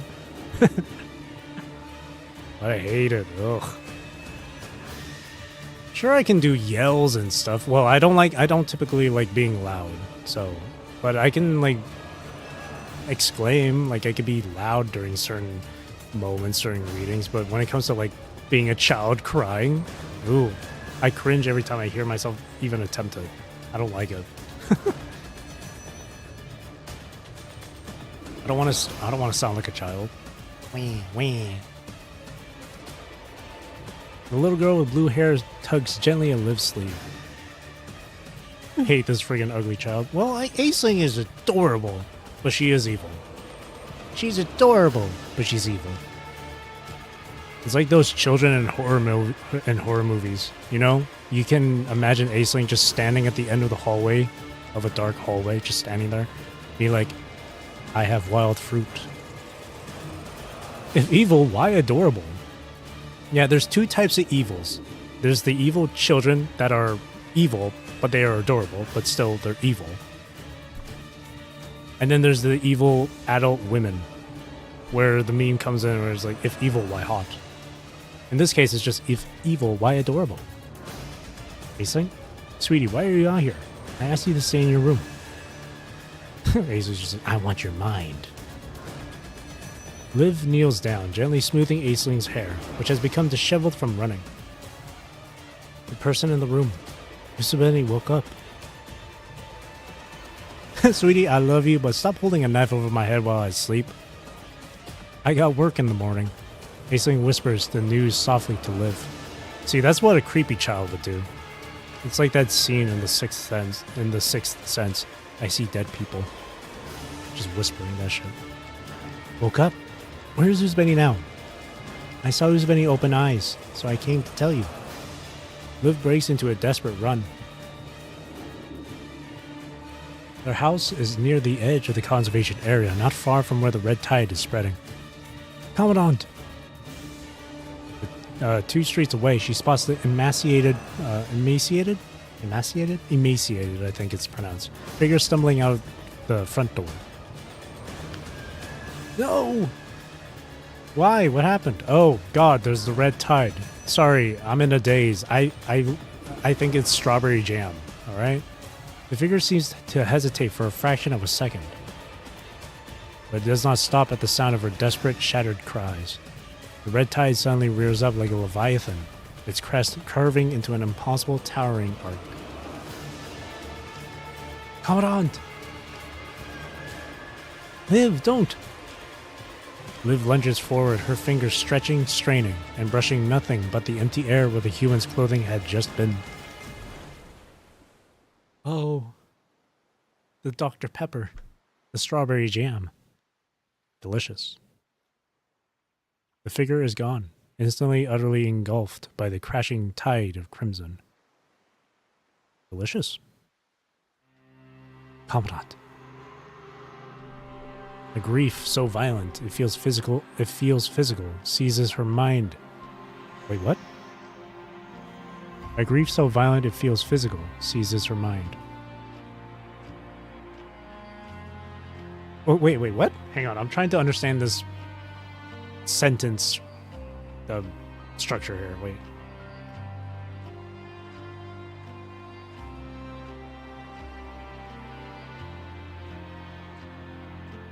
Okay, no. Okay, it would be way... Okay, yeah, okay, no. I got it.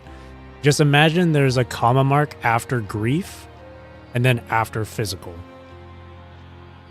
So like a grief and then pause. So violent it feels physical and then pause seizes her mind. There, yeah.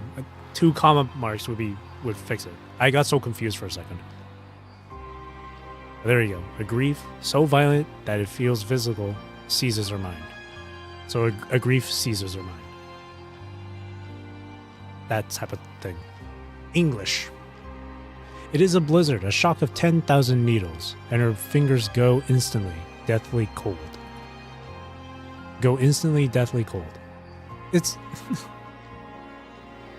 I tend to repeat certain lines in this game just to put proper emphasis on certain words to make it sound better. She screams, a raw, gut-wrenching sound torn from her core, but the red tide offers no answer. It simply recedes, its waves lapping indifferently against the shore. No, it shouldn't be this way. Trust me without a doubt for English. I'm not that great when it comes to English and writing.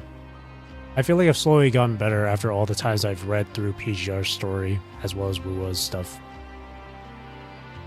Though I will say English was one of my more favored subjects in school. Or not English language arts, like writing and shit. Writing and reading. I always killed it when it came to essays. I always killed it. But nowadays, people use ChatGPT for their essays. Frickin' uncultured swine. Liv, stay calm. You have to stay calm. She sees her Commandant die and jump into the red tide, and you ask her to stay calm. And remember you still have Aisling. Melino's voice is strained, the simplest comfort feeling futile as she offers it. Yeah, you're not good at this, Melino. Aisling. Liv turns toward the child aside, a hollow look in her eyes. Mr. Benny is over there. Mr. Benny! The child, oblivious to the danger of a red tide projection, lets out a gleeful cheer as she darts through the forest of adult legs. Uh-oh. Melino looks like Eleanor? A tiny bit. The clothing, a tiny bit. The hat definitely, but... The clothing and the hair, just a bit. I can see why you would say that. And sprints headlong into the red tide.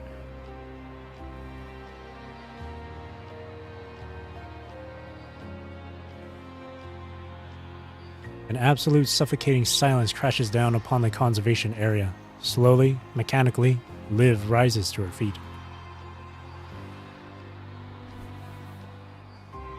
Melino's hand shoots out, a futile gesture. With her movement, the very dust motes hang frozen, and time itself seems to stretch into a brittle, endless moment. As everyone in the conservation area turns their heads in mechanical unison, a chaotic, staticky buzzing swells, only to stop dead immediately. Within the red tide, Aisling is deconstructed. Her form dissolves like clay in water, only to be remodeled by the tide. Mom? Join me in the strawberry jam. The red tide's delirious whispers coil through the air, and then another figure begins to rise beside the child. It has no face, no defining features, yet its silhouette is a scar upon Liv's soul, a shape she knows all too well. Commandant? Liv. Mom, can we eat the little lamb now? The child's voice, once innocent, now twists into something grotesque as it echoes from within the red tide. Mom, why are you not coming?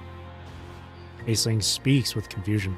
Beside her, the humanoid figure instantly collapses as if foreshadowing an inevitable end. Mom. Tears well in the eyes of the child denied her mother. When she realizes Liv will not come closer, her confusion shatters into heart-wrenching wails. Mom, why are you not coming? Come stay with me. I want you to hug me. Come stay with me in Usabeni. Mom, jump into the Dr. Pepper. Her weeping amplifies, resonating through the crimson medium as the red tide swells, climbing steadily higher. Aisling. Stupid idiot minor. Okay, well, relax. She's a kid. Kids don't know any better. Kids don't have the knowledge of like a 20-year-old. Kids usually just act upon like emotion or instinct. They don't really think. Liv lowers her gaze, veiling the profound sorrow within her eyes. The red tide laps hungrily at the soil, its leading edge nearly reaching her ankles. So, a kid running into the red tide because they see a projection of someone they recognize? I mean, it's not entirely stupid of them. I mean, it's a stupid action, yeah, but they're a kid. They don't know any better. You tell a kid something, they'll believe it firmly. You tell a kid Santa exists, they'll believe that. It's you, isn't it? She lets out a quiet sigh. Mom? The red tide projection murmurs, its small hands reaching for Liv. I'm here. Usbeni is here. Let's be together forever. It's you, isn't it, Aisling? Since the very beginning, it has always been you. The red tide rustles at her feet, the crimson waves churning as if brewing a new storm. Yet Liv does not flinch. As she has always done, she kneels, meeting the projection at eye level. Her expression holds no fear, only a profound, bottomless sadness. This is not the reaction it anticipated. After losing her family, her child, shouldn't she be terrified? Shouldn't she be furious? Shouldn't she be shattered by grief? Mom. Its voice falters like a child denied a treat. The projection freezes, its wailing dying into utter bewilderment. Why isn't she like the humans from Melano's memories? Why doesn't she rush headlong into the red tide, desperate to join her perished loved ones? Because Liv isn't goddamn stupid. Like other adult people are. Or Liv doesn't want to give up that easily. Okay, I shouldn't say that people are stupid to jump into that. For kids, they don't know any better. But for adults, maybe they're so racked with guilt or so full of despair that they are so filled with hopelessness that they choose to just die rather than just trying to survive it. So there you go. Don't you love me? Don't you love Usabeni? Of course I love Commandant. And I love you too. Perhaps for a while I truly let myself get lost in the warmth you created. You must have worked hard. Would you like to eat something first? Welcome home! I picked lots of wild fruits again today. Alright, come wash your hands. Lunch is almost ready. Though the world is an illusion, the memories they have shared together are real. Are real enough. You do love me. But why? Why did I wait until now to expose your charade? Or charade? Of course it's because... The sky shatters piece by piece, peeling away to reveal a horrifying crimson void. Wives of the red tide. Waves of red tide surge even higher, ever higher. Same thing. Now pouring down from the broken heavens. I want to catch you. Ooh, it paid off. The plan paid off. Here you go, girl. Liv's gaze is steady, fixed on Aisling. Wives of the Red Tide is the sick band name. I said wives. I need to know who created this place and who wants. Wants Commandant and me dead. And she found it. She found it. It was all according to plan. Thundercracks, violent and final, shake the very air. The world freezes in this moment. The red tide projection shatters. The false sky dissolves as a monstrous crimson wave erupts through it, sending the illusion crashing down in a rain of nothing. Liv thrusts her hand into the surging red tide. Instantly, the infection crawls like venom from her fingertips.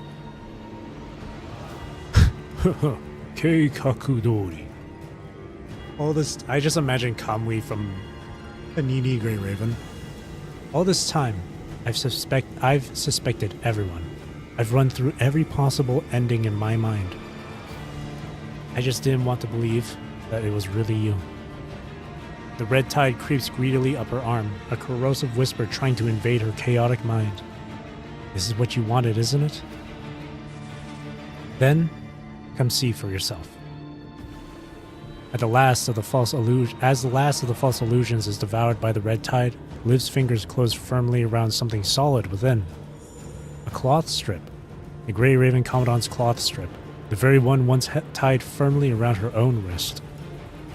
Come and see the thing you want. What it truly is. Her lotus wheel slices a fierce silver scar through the air, striking toward the heart of the red tide. Pop off! Pop off, queen. Closing the net. Clouds part to reveal the sun as that seed begins to sprout.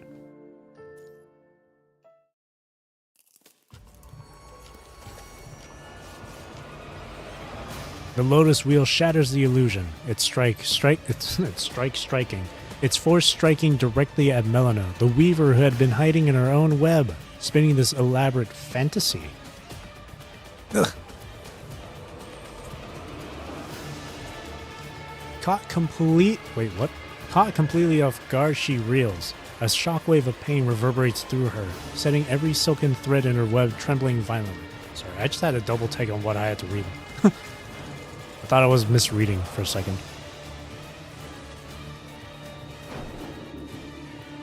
Overhead, the sky itself falls. The illusion peels away like brittle, aged paper, and from the dissolving clouds, you, the silent observer of Liv's life, are violently thrust out as the illusion crumbles around you. Liv. Liv! With no time to process the sensation of falling, you seize the opportunity within the fracturing illusion to quickly locate Liv's mind. Commandant! Within her mind, clouds part to reveal the sun as that seed begins to sprout.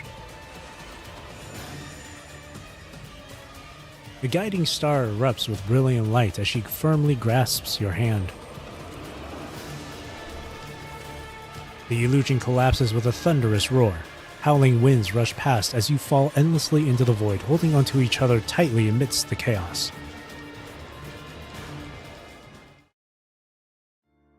How did this happen? Look at her all pouty. It's cute. You're evil, but you're adorable.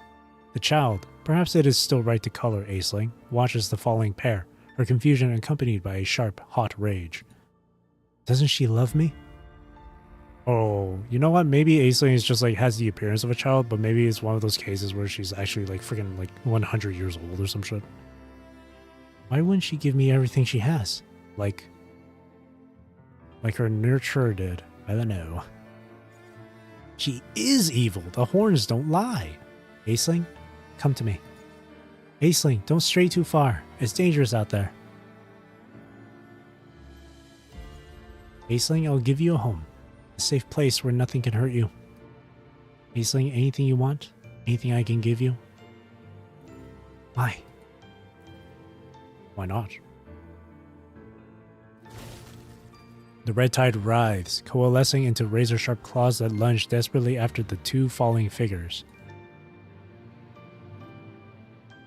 Didn't you say you loved me?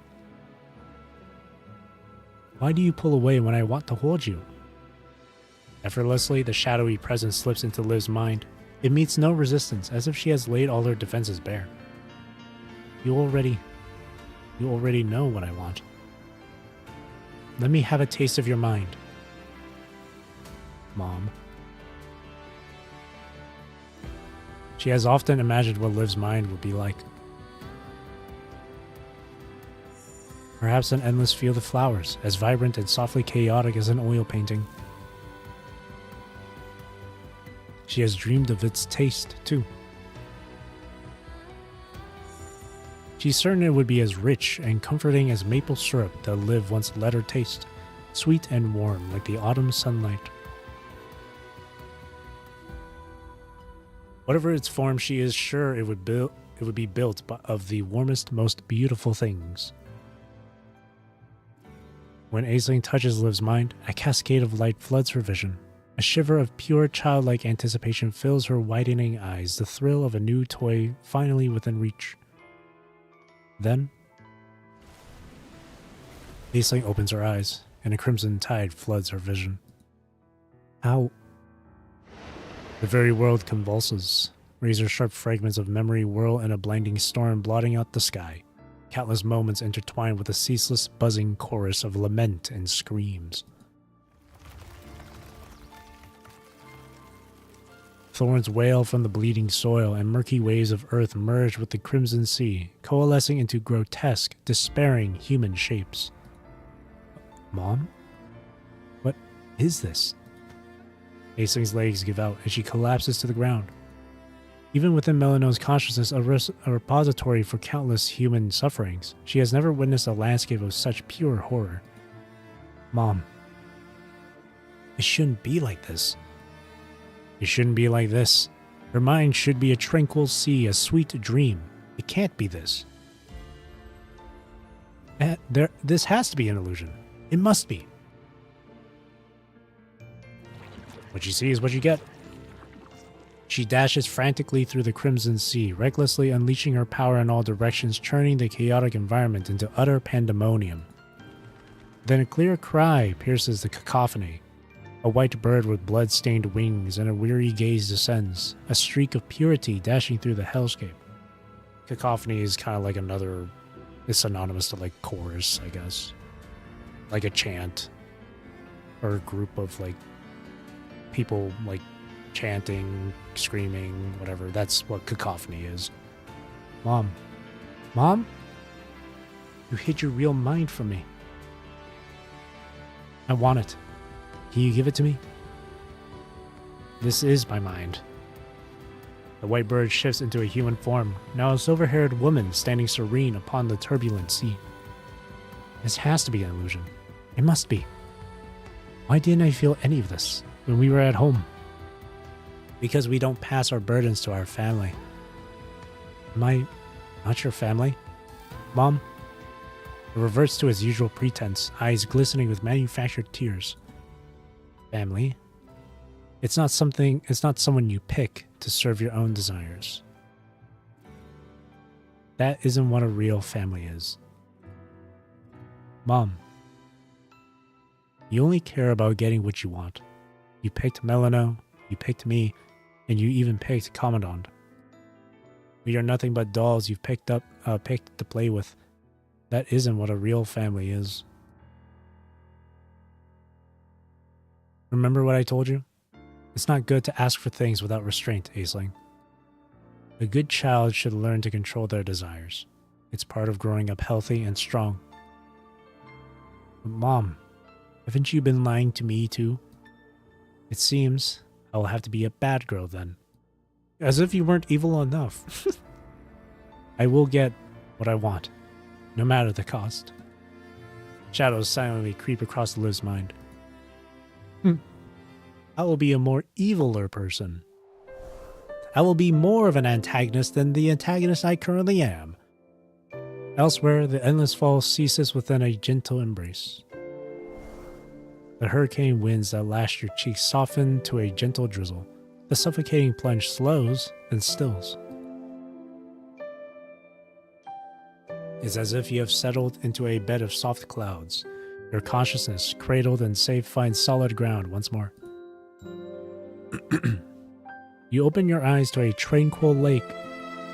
A peach-orange twilight stains the sky like melting silk.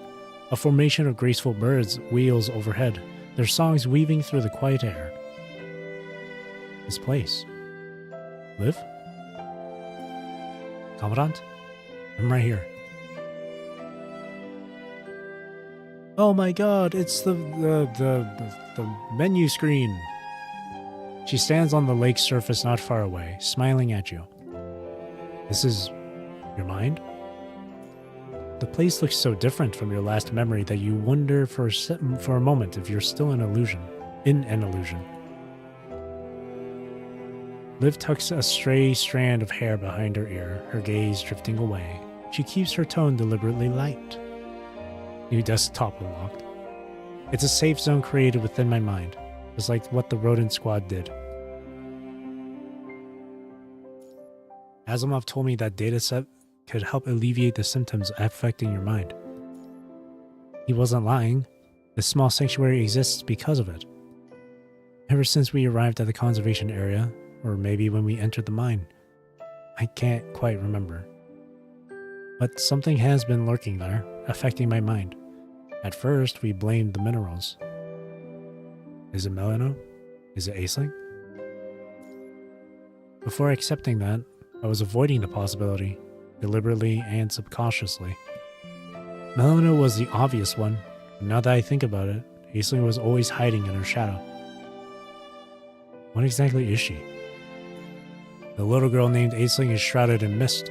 She seems almost harmless, yet she has been present in every scene alongside Melino. She is not a corrupted, nor does she appear to be a hetero creature. Mechanoid. Imagine she's another psychologist, like generation model or whatever. And there's no trace of the punishing virus on her. I can't rule out that she can control it with perfect precision, but... An agent? An ascendant, possibly? An agent? No, that's not what matters.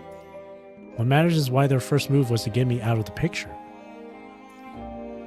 They tried to fabricate a version of you within the illusion, but it was too obvious. How was it too obvious? Commandant, you're still working. A mission at the mine. You mean the operation to clear the hetero creatures from the mining area, right? It's because that Commandant only had memories from within the conservation area. Perhaps Melino and Aisling couldn't access your consciousness and memories. Probably, I think you're right. Under the same conditions, if they could access Liv's memories, why couldn't they access yours to create a convincingly real version of you? It couldn't have been out of kindness, but they also don't seem the type to toy with their prey. So it's simply because they couldn't do it. Even though I don't understand exactly why, I think we can use this to our advantage. No. Her rejection is immediate and absolute, cutting off your unspoken plan before it can truly form. I won't let you put yourself in danger again, Commandant. I won't let you disappear from my sight ever again. This sounds familiar. Liv presses her lips into a tight, bloodless line. She cannot forget the whispers that haunted the long night, nor the visceral anguish of watching her Commandant plunge into the red tide. It was a terror more profound than any mind migraine, a suffering more desperate than 1,000 deaths. Back then, when she chose the Imperial frame and walked toward her own end, did Commandant feel the same crushing agony? An echo from the past resonates through her mind. It won't happen. I'm right here, Liv. Plan doesn't require you to separate. If your theory is correct, you should be able to help Liv resist the illusions, or perhaps even... Before the thought can fully form, Liv's head snaps up, her body taut with sudden awareness. Ethereal spiderwebs rain down once more, but this time the lotus wheel stands ready. Melino's fingers dance, hooking, twisting, weaving, as she pulls countless glistening threads into her orbit, sealing this forgotten corner of the mine in a silken prison. She moves with the grace of a master musician, conducting a grand, silent symphony. Layer upon layer of ghostly silk engulfs the blades, while waves of nightmare crash over you in a relentless, suffocating tide. The two of you plummet into a desolate wasteland. Before you can even catch your breath, countless grotesque, corrupted surge from the cracked earth, shambling toward you. Commandant! Open fire! With wordless coordination, you fall into place, standing back to back in defense. But before you can clear the horde, the ground itself betrays you. The quicksand beneath your feet yawns open like a massive, hungry maw. In an instant, the scene shifts. You are walking along a desolate shoreline now. The sea writhes and countless hetero creatures surge from the depths. A tidal wave looms over you. Suddenly, you are trapped in a mountain valley, the howling wind whipping stinging snow into your faces.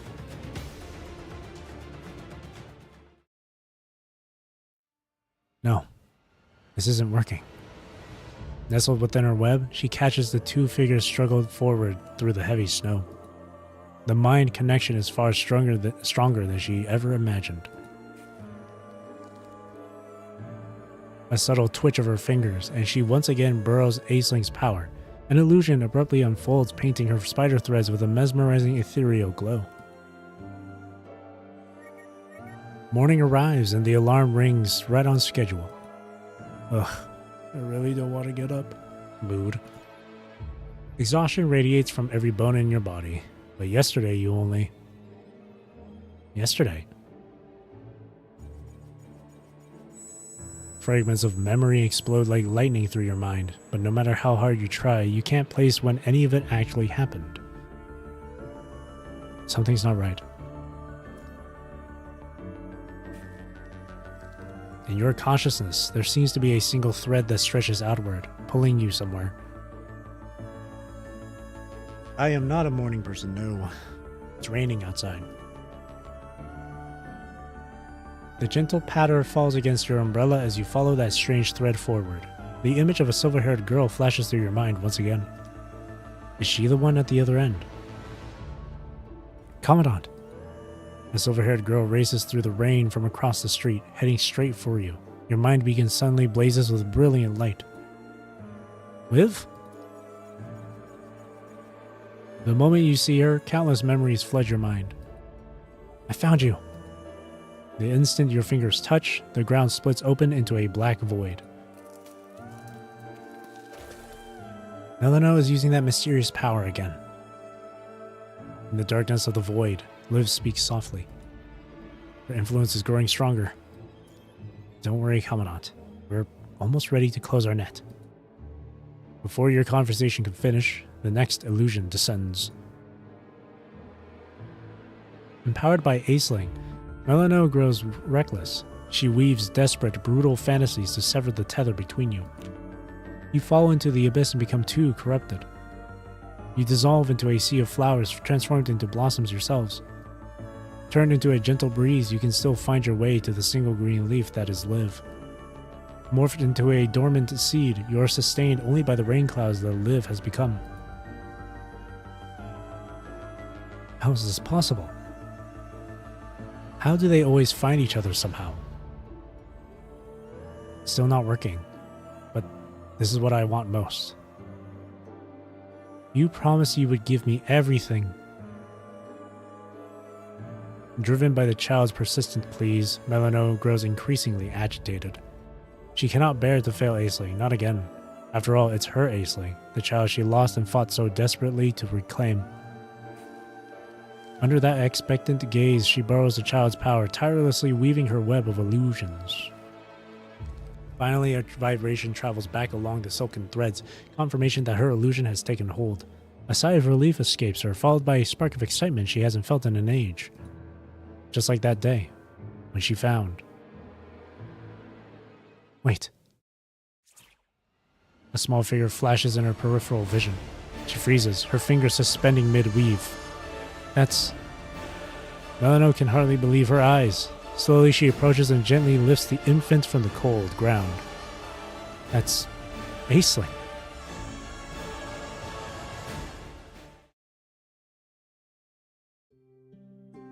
After the punishing virus outbreak, she woke up. She wandered the mine tunnels for a long time. She had gorged on the negative emotions of miners and researchers, yet still couldn't find a reason for herself to live on. Just as she was about to self-destruct, devoid of any purpose, she saw the infant. She nurtured the tiny, helpless thing. The child was a vision, a dream, and a redemption. She once tried to raise the child herself, but... It's Aisling. Something's wrong. She won't stop crying, she's burning up. I don't know what to do. Did I almost kill her? 3 days ago, their kid didn't make it in the last hetero creature attack. Just 8 years old. They shut themselves in for a whole day after. Reluctantly, she left the child at the entrance to the conservation area, and then... Mom, are you leaving me? She could only watch as the child ran back through the mine tunnels, tears streaming, stumbling, and falling, only to scramble back up again. No, Aisling, no! Her eyes widened in horror, a scream trapped in her throat as she watched the small figure tumble from the heights. And then...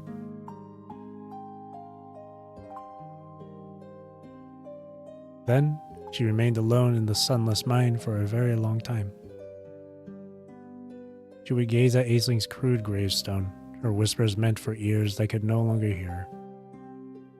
Aisling, if you can come back. I will give you everything. Anything you want. Anything I can get for you. Please be my child again. I will give you all my love.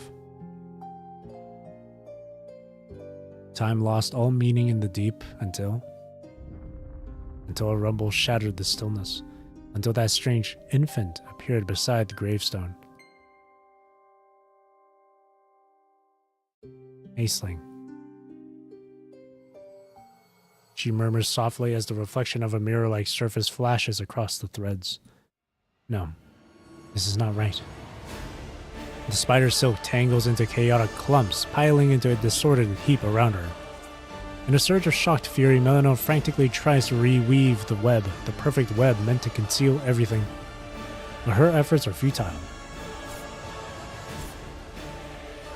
On the other side, sharp mirror-like blades gleam with cold light, steadily corrupting her threads. They're turning this power against me.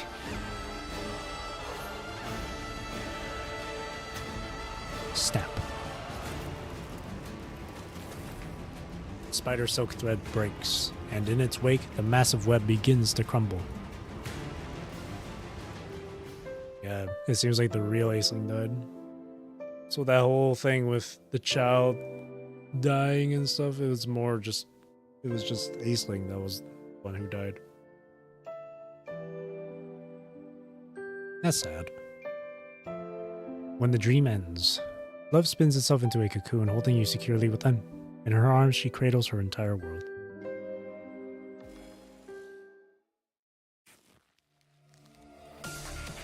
Oh wow. I haven't heard this OST in the main story in a while. Or at least this part of the OST. The power from the other end of the spider silk has grown too strong. Melano can no longer maintain the dreams. In the pitch black void, a sliver of daylight cracks open above you. Did it work? You hold your breath, and the next illusion isn't coming. The thread of light slowly widens. You did it, Commandant. We can get out of here soon. You feel her gently cover your eyes. When you wake up again, we'll see each other in the real world. In an instant, a brilliant white light flares. Even through the shield of Liv's palm, you can feel its powerful radiance. Then the world collapses into darkness. Your consciousness settles gently back into your body. Your sensory systems confirm it. Everything has returned to reality. Your retinas adjust to the dimness. You are still inside the mine, in the same place where you last found Liv. Your last memory was a frantic scramble onto the stone platform, your hands gripping strange crystalline minerals as you initiated a deep mind connection with Liv. Melano first found her as a human Bobby. Yes, but the human Aisling died a long time ago. So this new infant that showed up, I don't know. I don't know what she is. This new Aisling, I don't know. She's not Liv's and Commandant were like, she's not a construct, nor is she a hetero creature. And Liv won't rule out the possibility that she can control the punishing virus.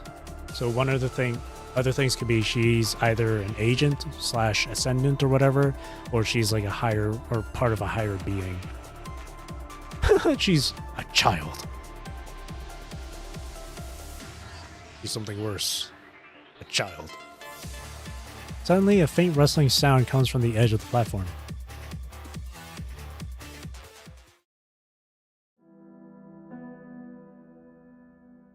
The child with golden eyes stands there watching. She knows with a cold certainty that Melano has failed. For the first time, the seemingly omnipotent nurturer could not bring her back the food she wanted. Yeah, that one vine. How could this happen? She stares at the stone platform, utterly bewildered. Don't you love me? On the stone platform, two figures are nestled closely together. The silver-haired girl's eyes are tightly shut. Her weapon has dispersed, woven into a protective cocoon that firmly shields you, curled within, from the corruption of the surrounding minerals. Love spins itself into a cocoon, holding you securely within. In her arms, she cradles her entire world. Isn't love supposed to be like what the nurturer does? The nurturer would give her everything. Anything she wants. Anything she can get for her. I don't understand. Aisling steps barefoot onto the stone platform. Bewildered, she reaches out to touch Liv. No, moonlit occultation. Oh, jeez. That hit me. It's like a slap to the face. I didn't expect that. In that instant, the blades suddenly disperse, shattering the mineral cocoon around the two of you. The crystals crumble into sand, trickling down with a soft whisper. You struggle free from the shattered cocoon. At the edge of the stone platform, the blue-haired girl stands poised, her hand reaching out to trace the crystalline minerals encasing Liv. Draw your gun! Know all the OSTs? Not all of them. Not by name, at least. You aim the dark gun barrel directly at Aisling. Would you shoot a child? Usabeni. Why? I am not your family. Okay, well, that's a bit... yeah, that's true. It's just a fake dream woven into the name of love, not a real family. But Usabeni, I really love you. Stay with me. Would you shoot the child?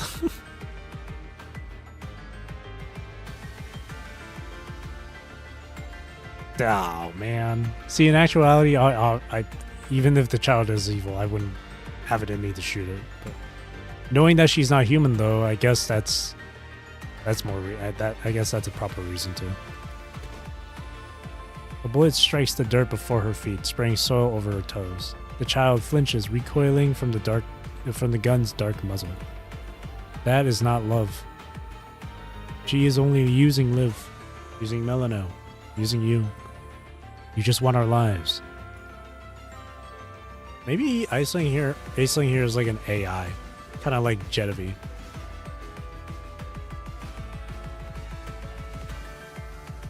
Maybe she's an AI. Plus AI is in her name. The blue-haired child remains silent, her gaze falling. Or she could just be an entirely new entity that we have no knowledge of. Love an American. She looks wounded, but is this true sorrow or just another carefully performed lie? Yeah, Aisling. Commandant. A sharp crack pierces the air as the mineral fractures and Liv begins to stir. Oh, why do you gotta be evil? You look so precious. Why you gotta be evil? Blech. Hate it. Aisling stumbles back a few steps, then whirls around, fleeing down a branching tunnel.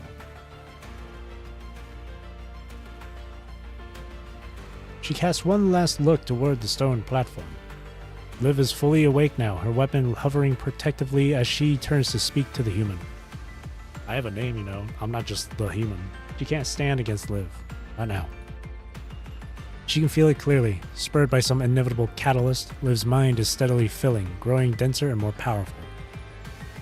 This is a Liv who can counter illusions and stand against Melano. She is far beyond Aisling's current strength. And that human? Why can't she penetrate that person's mind, even with all her power? And why does she feel this irresistible pull to draw near? Because I am the Great Raven Commandant. Welcome home! I picked lots of wild fruits again today. So, what's a grassland? I've never seen a grassland before. In the dim mine tunnel, Aisling runs forward barefoot. The Great Raven insignia is a cold, hard certainty clutched in her hand, a stark contrast to the countless questions and the hollow ache in her stomach. But she has all the time in the world. Someday, she will unravel every mystery. She will grow up, eventually.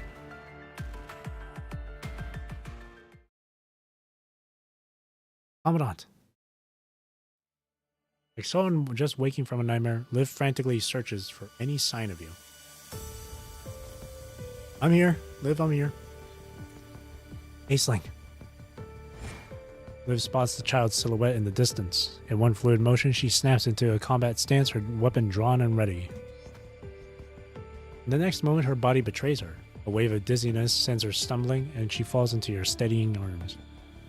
Easy now, you only just woke up. How's the state of your mind right now? Even with a deep mind connection, your capabilities are limited. You can stabilize the core of Liv's mind, but the chaos clinging to its surface remains impervious to your reach. It's still chaotic on the surface, but with your connection, it's manageable. The real source of the problem has to be deeper in this mine. The minerals might be part of it, but I have a feeling there's something else going on. Swiftly, Liv retrieves a mineral sample from the stone platform and seals it in a container, but as she does, her brow furrows. Aisling ran further inside. I think there's a research lab deep in the mine that used to study these minerals. Leono mentioned that she used to work there. Have you contacted the rodent squad? I tried, but I can't get a signal through. You pull up the rudimentary map from the rodent squad. Your eyes are immediately drawn to the vast uncharted sectors ahead, each boldly marked with a daunting question mark. While Rhoda never ventured into the depths, the preliminary map should at least trace the initial path they took. Let's go after her. Alright.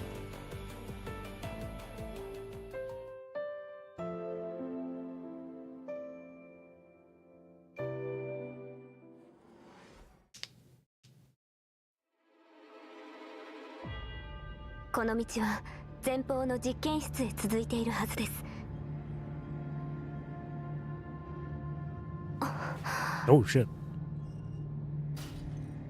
高校内の浮遊装置はまだ使えそうです。これで上に行けます。この隙間は狭すぎますね。これが使えるかもしれません。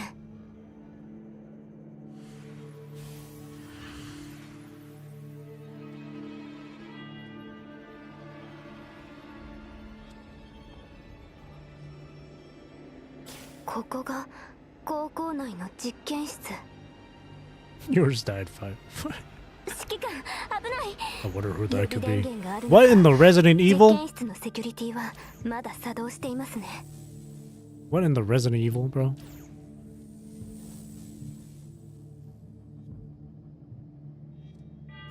Okay.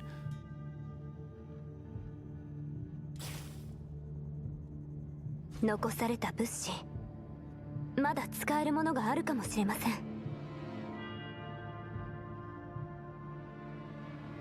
Okay, hang on. The icon just being in the middle of the the UI is just like, oh, I can't even move it. I can't move it out of the way. It's just there. ここの記録装置でしょうか。一体何を記録するために。 Check recording device. 様子が変ですね。操られているような。実験室の職員でしょうか。Check. Experimental Journal Number 1. Blah blah blah blah blah blah blah. The blah blah blah blah corporation discovered this mine. The minerals here are unusual. They might be connected to the great concept known as MIND, or mind. We were ordered to stay here and begin research on these minerals. これは実験手帳ですね。付近にこの実験室に関する手がかりがあるかもしれません。周囲を調べてみましょう。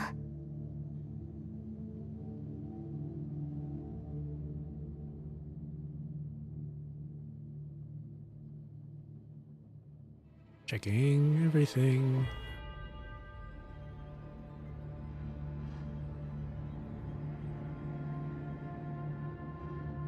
あの痕跡は爆発によるものでしょうか。執行部隊が残した休憩用キャンプです。指揮官、少し休みましょう。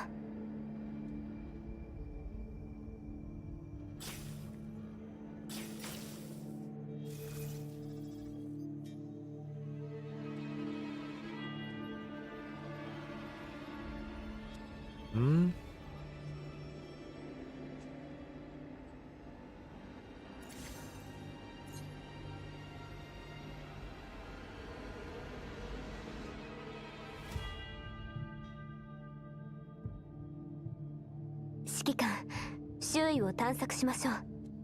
手がかりによると実験室の電源を見つける必要があるようです。帰り求め、天の先行を受けなさい。求めるのは真実です。照らし出せ。天の先行を受け帰りなさい。求めるのは天の先行を受けなさい。帰りなさい。照らし出せ。天の先行を受けなさい。帰りなさい。求めるのは真実です。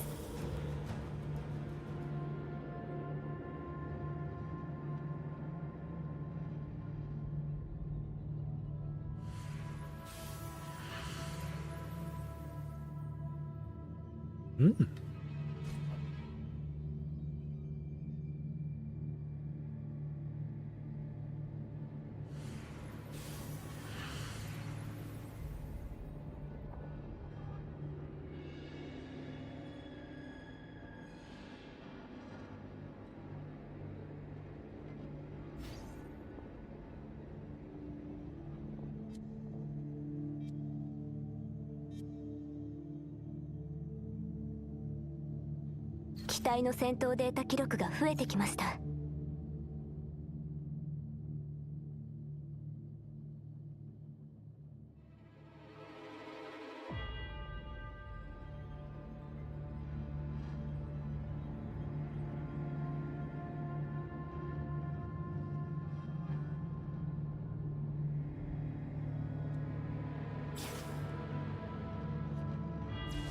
食べ物、何でもいい。食べ物が欲しい。これは私のよ。でも保全エリアの住民のように見えます。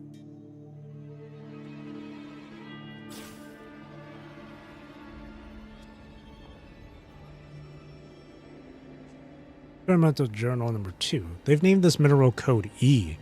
The idea is to use it as a substitute from certain substances within mind. But is that really possible? Rubs chin. I see.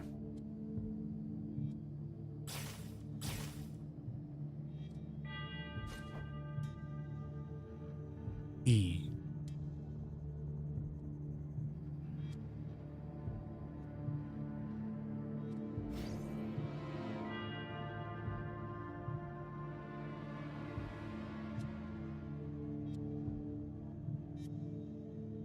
That's a lot of enemies.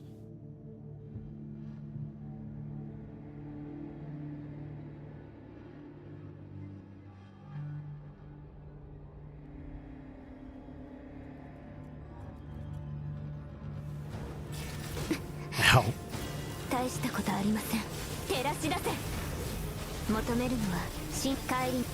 天の先行を苦難を超え心を澄ませます。見届けなさい。これが私の意志で。ようやく夢の終わりです。現像はいつか見破られます。見届けなさい。これが私の意志で。ようやく夢の終わりです。神聖へと導きます。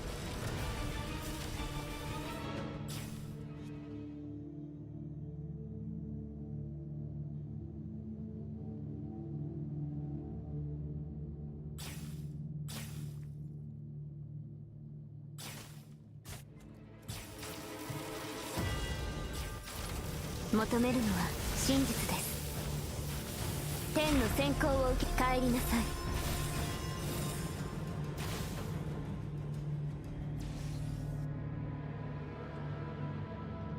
And activate the crane. Let me look around a bit more before I do anything.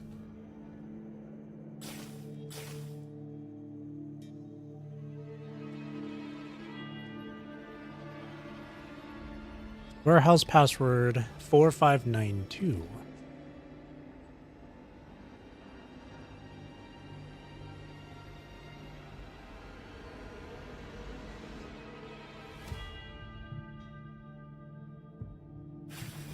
天の先行を求めるのは帰りなさい。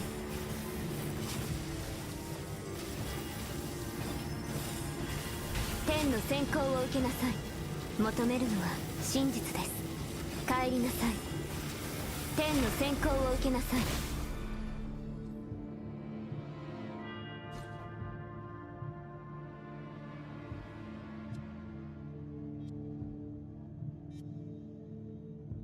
Activate the crane over there. There's a number of things to check. Oh, hi. 帰りなさい。求めるのは天の先行。苦難を超え心を澄ませます。見届けなさい。これが私の意志です。ようやく夢の終わりです。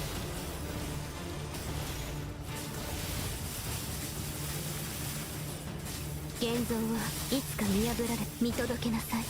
これが私の意志でようやく夢の終わりです。神聖へと導きます。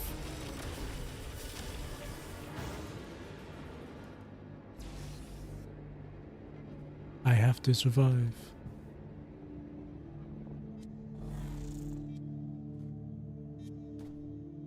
Go further up there. Stuff on the ground here and these guys.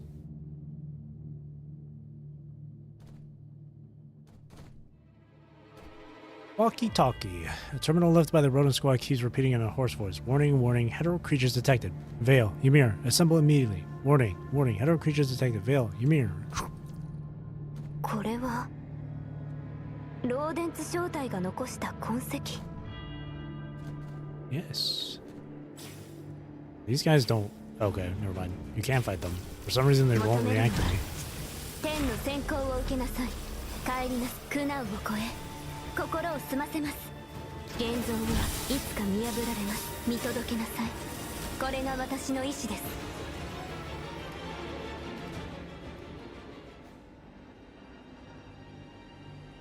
Nothing here? Alright, let's investigate this.「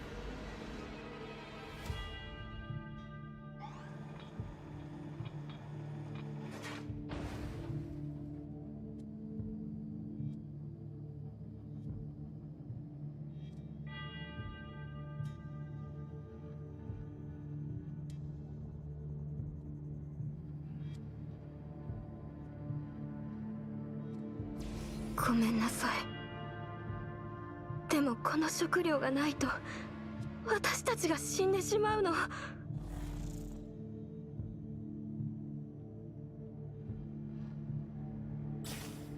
There was another doorway over here, though.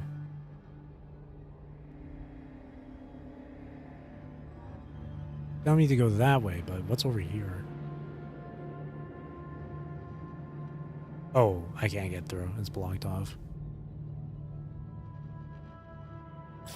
Yeah, never mind.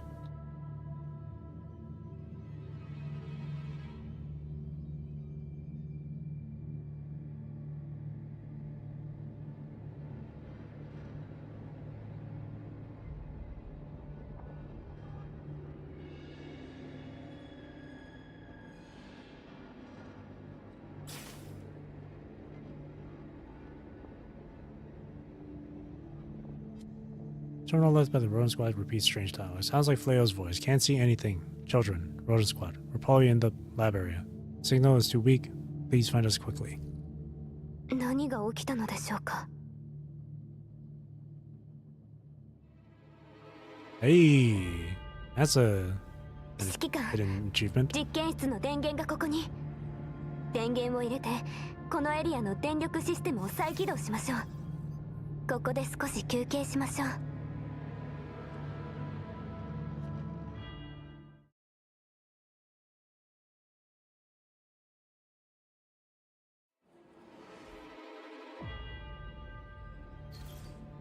Let's get all these. Oh.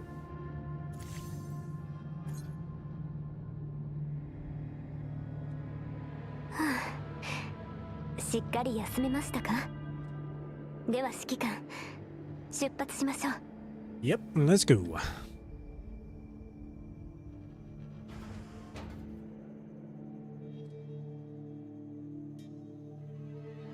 先ほどの騒ぎで大量の敵生体を引き寄せられ、今は警察に手を出せません。航行が崩落する危険があります。あの足場にあるのはクレーン操作のボタンでしょうか。この下にはNice. 新たな航行の入り口。指揮官、一緒に下に行ってみましょう。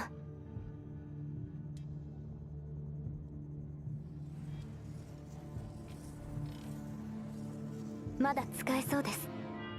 うまく使えば後ろの実験室に入れるかも。指揮官、ここにもクレーンと石が。下は空洞なので、先ほどのやり方を使えばクレーンで下への通路が開くかもしれません。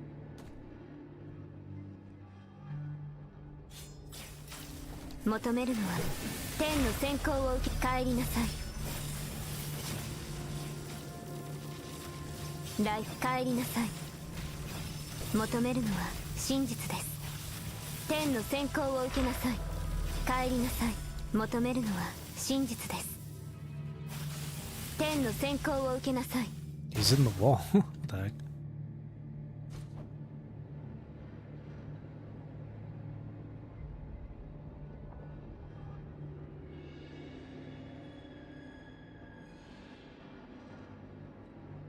This is Flayo of the Rodent Squad. We're clearing the mine when we stumble upon.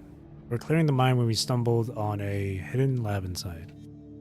こちらはローデンツ小隊。高校での粛清任務中に我々は偶然一つの実験室を発見した。Oh.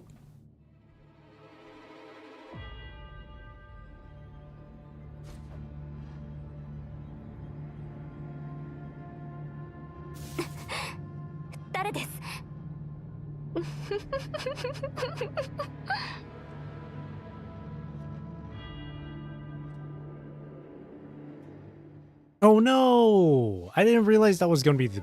God damn it. I wanted to explore some more. I didn't think it was actually a drop down too. I thought it was going to like block, going to be like an invisible wall. Well, shit. Nah, whatever. The vehicle creaks and grinds as it starts up, trembling precariously but ultimately roaring to life. That did the trick. Luck's still on our side. So, find anything useful in those documents? After successfully starting the mining cart, you turn back to Liv's side. The only surviving vehicle in the mine begins to move forward, gradually picking up speed. Let's see. We have rodents exploration logs, some laboratory protocols, equipment inventories. Liv sifts through the documents gathered from the lab's perimeter, her eyes catching on crucial data which she swiftly feeds into her terminal. It doesn't seem like there's anything out of immediate value. Maybe...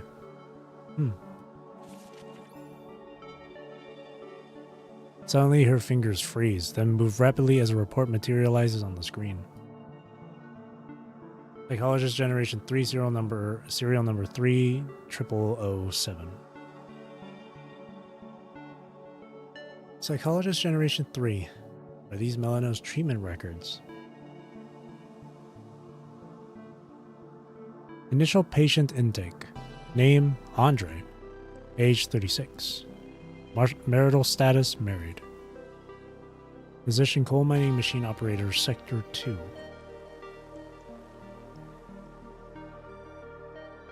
First consultation date, something.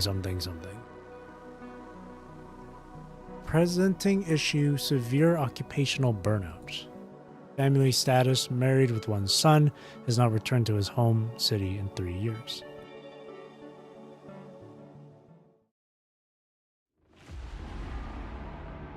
Can't work anymore. I just can't do this. I want to go home. Please state your request. I already told you. I want to go home. I want to go home. To hell with occupational burnout. There's nothing wrong with my mind. I'm not sick. Emotion extraction protocol activated. Protocol in progress. Emotion extraction protocol complete. Andre, still connected to several electrode pads, stares blankly into space. Please state your request. My request? What did I want to do just now? Your psychological consultation is complete. Thank you for your compliance. Please rate your experience. We look forward to your next visit. Initial patient intake. Name, Jenica. Age 40, married. Hydraulic support technician, sector 3. Severe occupational burnout, marital tensions. Monin, 47, married. Researcher laboratory team 3. Presenting issue, severe occupational burnout. The treatment records alone amount to over 1,300 entries.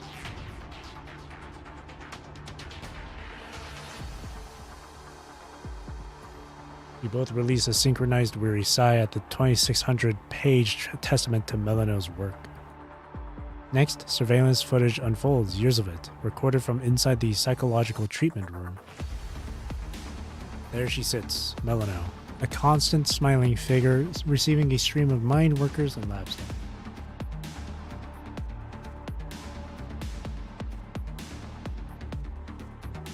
One by one, they enter bristling with rage, and one by one they depart, their burdens seemingly lifted. Time lurches forward. The machines, they've all gone crazy. They're evacuating everyone. Come on, we have to move, now. Hey, stay with me. Swear word. What are we supposed to do now? What does it look like? We run. But what about Melano? She's the company's asset. Forget the company. We're not going to make it, and you're worried about that?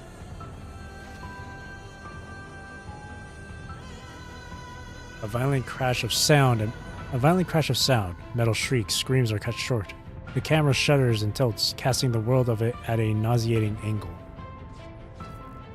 Perhaps a backup generator deep in the mine hums on, because the lens remains a living eye. More time, unmeasured, slips away. The Model 3007. Wait, 0007. I thought I said 4 zeros. Psychiatrist Generation 3. Psychiatrist?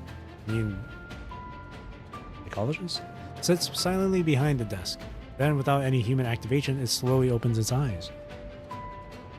With the slow grating creak of dry metal, she stands and walks toward the fallen camera.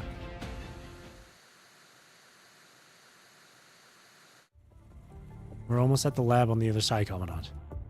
Alright, let's get ready.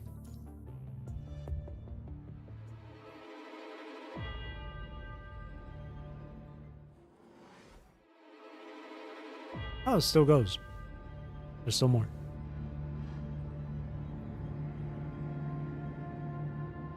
I wish I could go back to the other area. Oh wait, can I? Access denied. Never mind.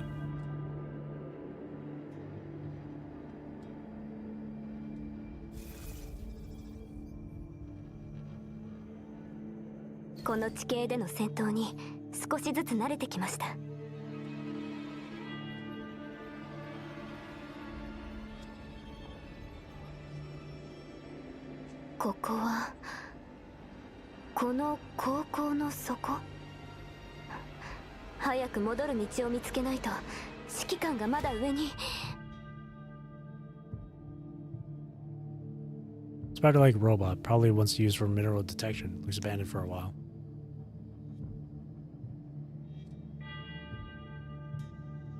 Yeah, that's the boss arena.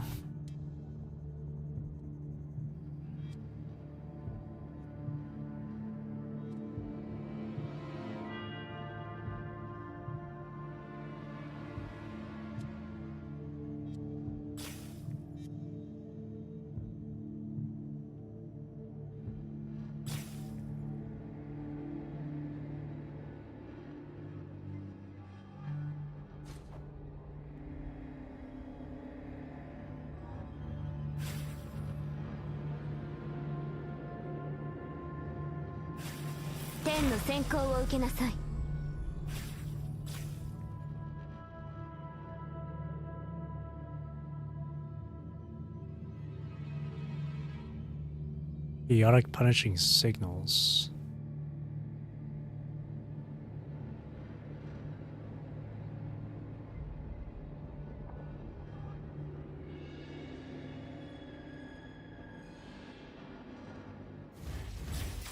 求めるのは帰りな天の先行を受けなさい。苦難を超え心を澄ませます。見届けなさい。これが私の意志です。ようやく夢の終わりです。神聖へと導きます。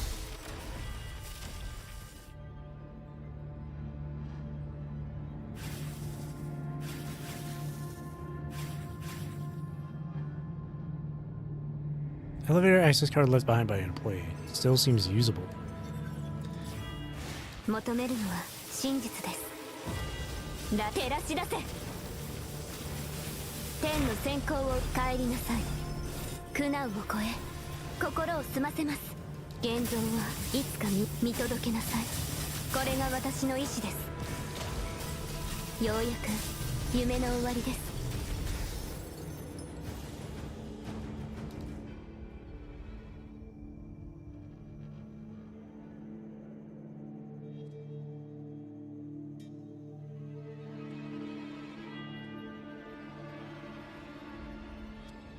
Layer after layer of minerals wrapped around a egg-shaped crystals. One side is cracked open as if something once hatched from within.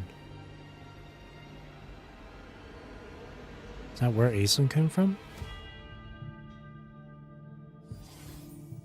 Secret weapon. Liv's weapon. これは Ripples of the 私の aloft 武器。 sea.「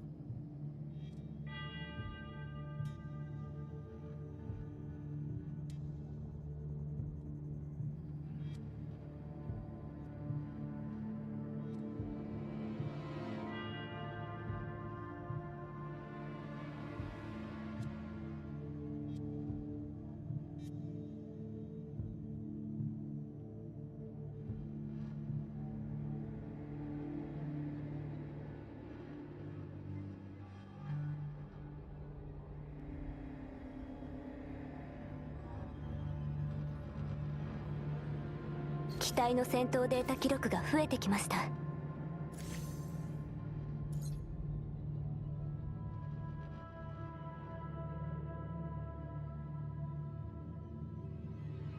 よかった。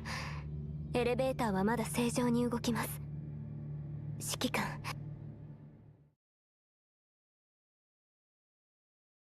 A lot of achievements in one stage. 指揮官、 Oh, nice, we are back. ご無事でよかった。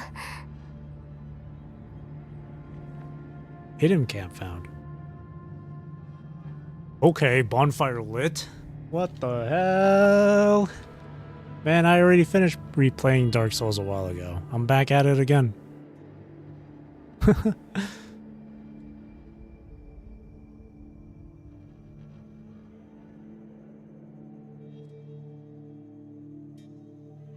punishing virus concentration in the mine is high, and none of the test points show signs of virus buildup. But strangely, hetero creatures keep emerging from the mine.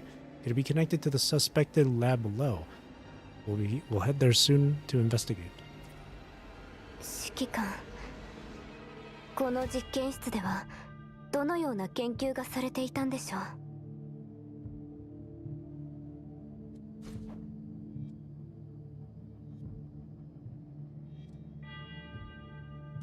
It really is a Dark Souls reference. That's so funny.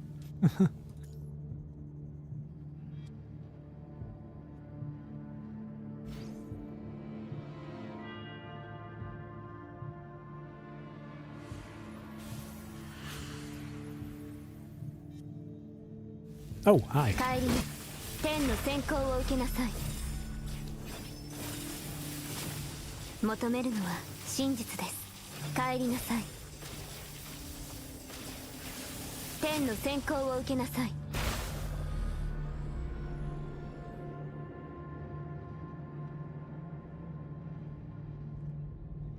Oh, nice. We are back. Perfect. 帰りなさい。求めるのは真実です。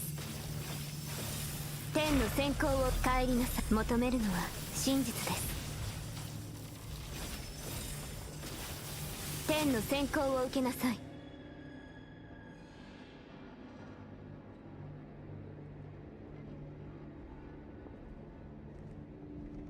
帰りなさい。大したことありません。帰りなさい。ラテラス求めるのは天の先行を受けなさい。帰りなさい。ラテラし出せ。帰りなさい。天の先行を受けなさい。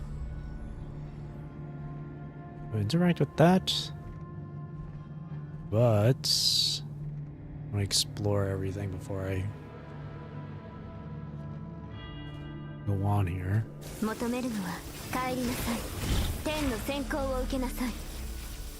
求めるのは真実です。帰りなさい。大したことありません。天の先行を受けなさい。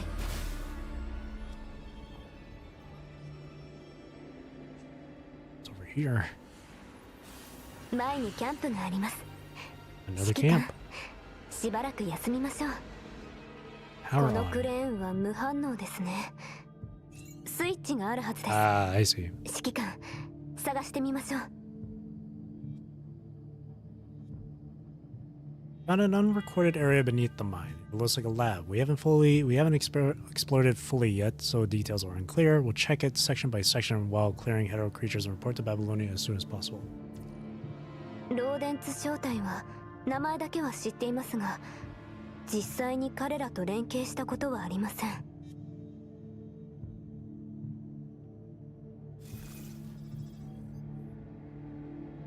この地形での戦闘に少しずつ慣れてきました。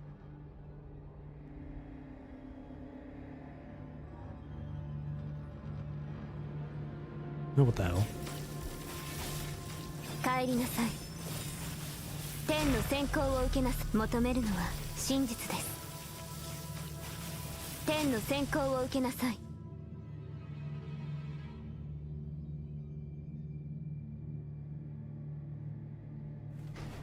I knew it.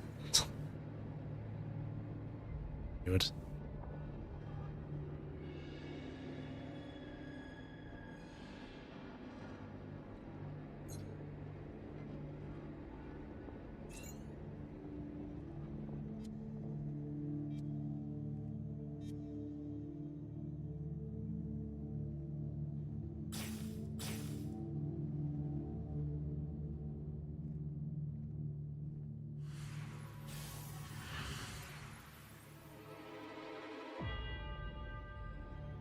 Ah, we're back here.「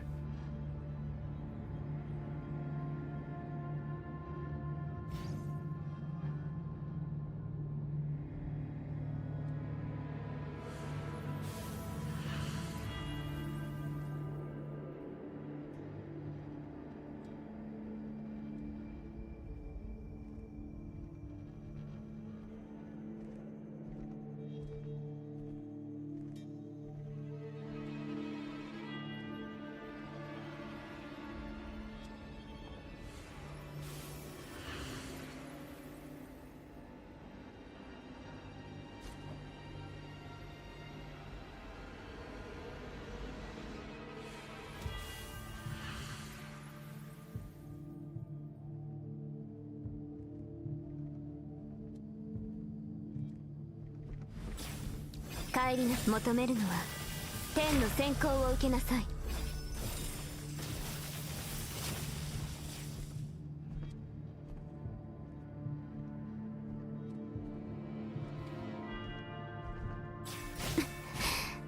苦難を超え心を澄ませます。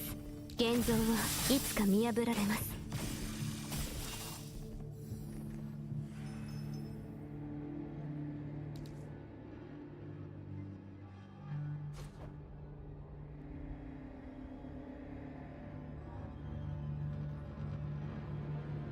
Okay, before I hit that switch.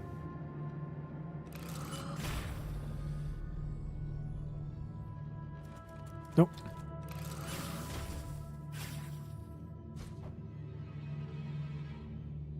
Cool.「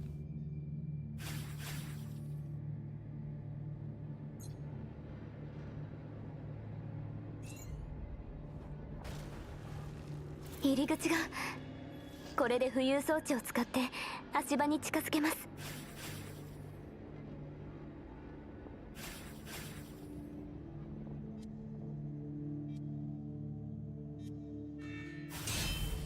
求めるのは Ow. 大したことありません。天の先行を受けなさい。帰りなさい。求めるのは真実です。天の先行を受け帰りなさい。求めるのは真実です。帰りなさい。天の先行。あそこに浮遊装置が。浮遊装置を使えば足場に近づけますね。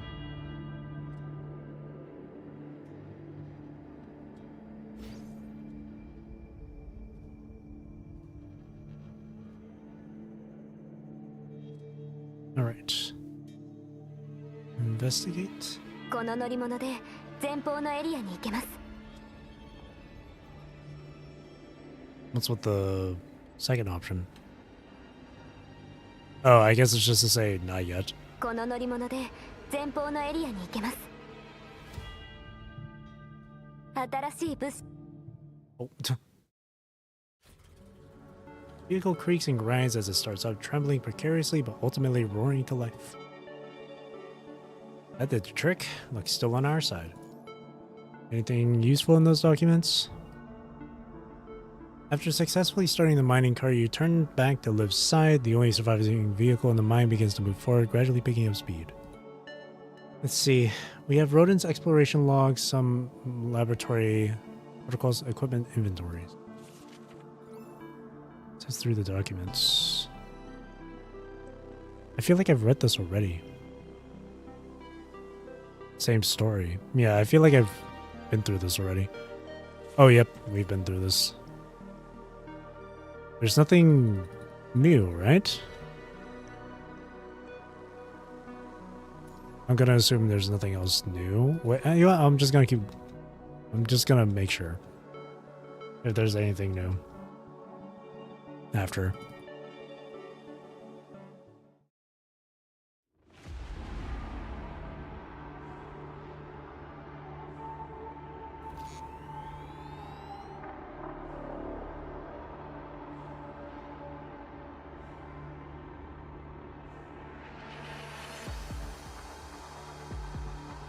Actually, yeah, if it's repeated, then that's weird. Oh, it just leads to. Oh, that's interesting.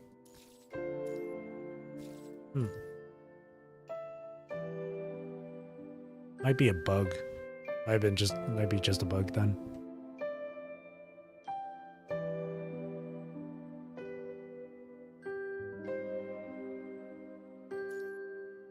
Don't look back. Once again, with her own hands, she has set her child adrift on an uncertain future.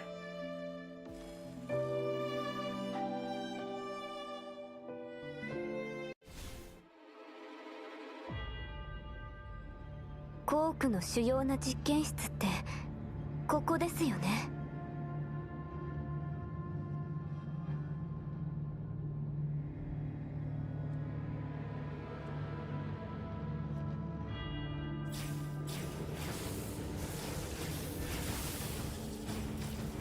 帰り、天の先行求めるのは真実です。帰りなさい。天の先行求めるのは帰りなさい。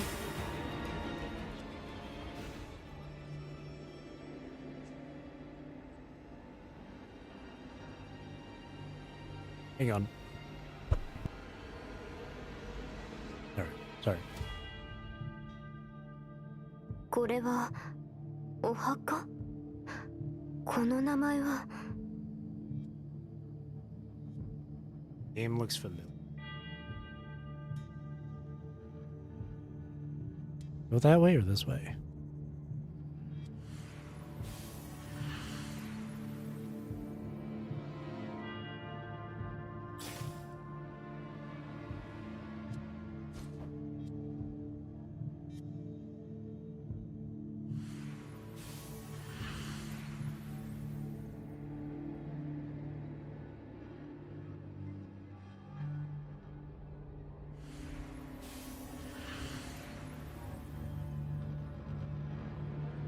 Oh, whoa.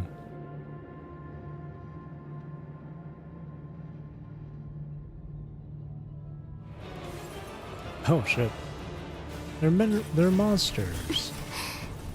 大したことありません。帰りな求めるのは真実です。照らし求めるのは真実。天の先行を受けなさい。執行部隊が残したキャンプ Oh, で what す。 the hell? どうやら How did it get over こ here? こを通ったようですね。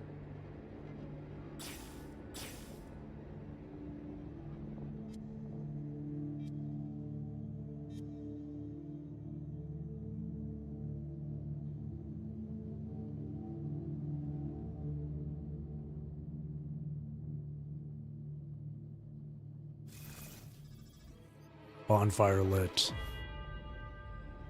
機体の戦闘データ記録が増えてきました。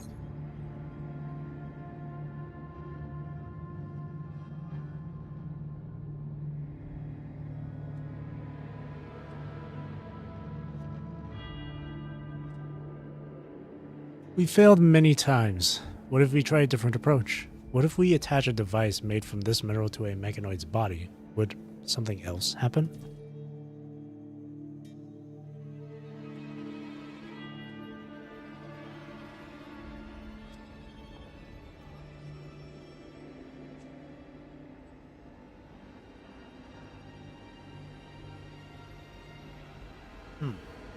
Minerals are filled with chaotic, punishing fires, different from the ones outside.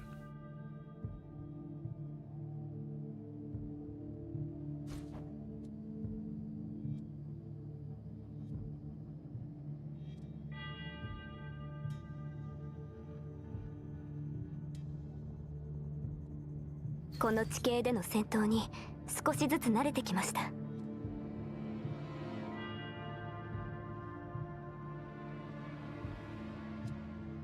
Lasers again? This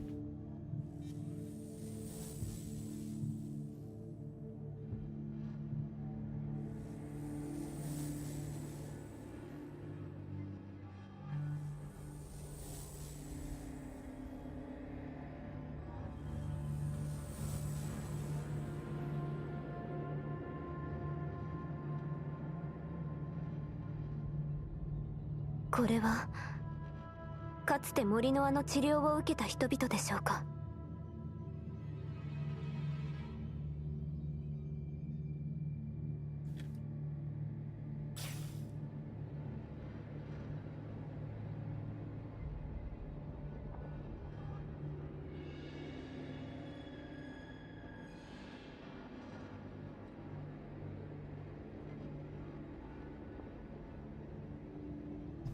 Nothing to check.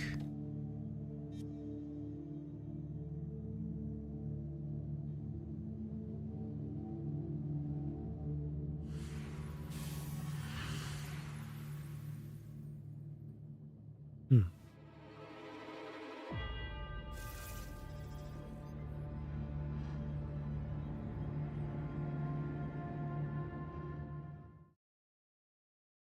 Siki-君、パニシング濃度が上昇しているようです。これは一体。指揮官、こちらに。Oh shit. こんなクソみたいな場所から出られるのよ。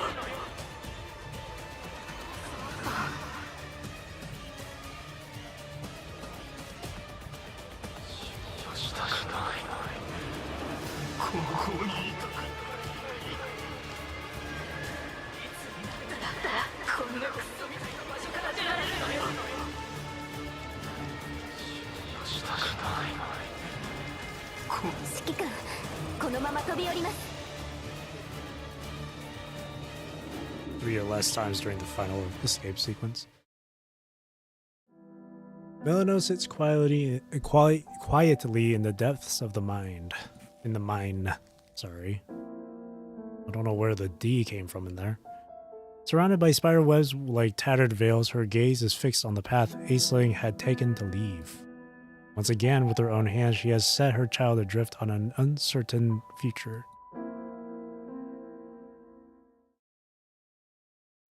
The spider silk snapped. Is my power failing me too? I can never make them mine? You failed? Melina remained silent, having no answer for the yearning in Aisling's voice. They found me. So what should I do now? You must go. She lowers her gaze, unable to bear the disappointment in her child's eyes. Liv, they will find this place soon. You were born only recently. Even your power is no match for them now. You'll find Wheel of Fortune. You must know how to find him, right? I left something with him. You'll know what to do. What about you? He pauses for a moment. I'm staying here. Why? You should come with me. I can't, Aisling. If we go together, neither of us will escape. She retracts her sharp claws, her gentle touch as she smooths the child's disheveled hair. I'll hold them back for you, so... Run, Aisling. Forcing a wan smile? Wan? I think it's Wayne. She straightens the child's clothes. Watch your step. Don't fall. Just get away from here, as far as you can. Don't get caught. Find a place to hide, and then... grow up big and strong. She looks at the small figure, seeing once more the infant she had cradled years back. I couldn't protect her, but at least I can still protect you. Flesh has sprouted where it was never meant to. A mechanoid has become a human's mother. Let's go together. I can protect you. There's no time. Run, Aisling. Just keep running. She gives the child a firm, final push. Do not look back.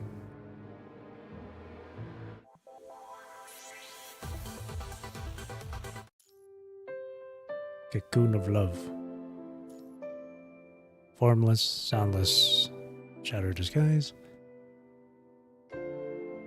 Parry to shatter both hands of the Phase 2 boss fight during the scripted sequence. Dodge the Phase 1 boss's feigned grab attack. Cocoon of love. She wove an enormous, intricate web to wrap the child inside it, and in doing so, became trapped herself.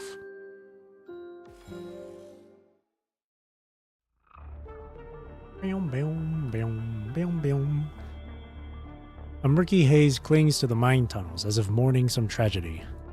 So, after the original child, the one she named Aisling, passed away, Melina started raising this Aisling instead. On the tombstone, the strokes of the meticulously carved name are stained with aged machine oil.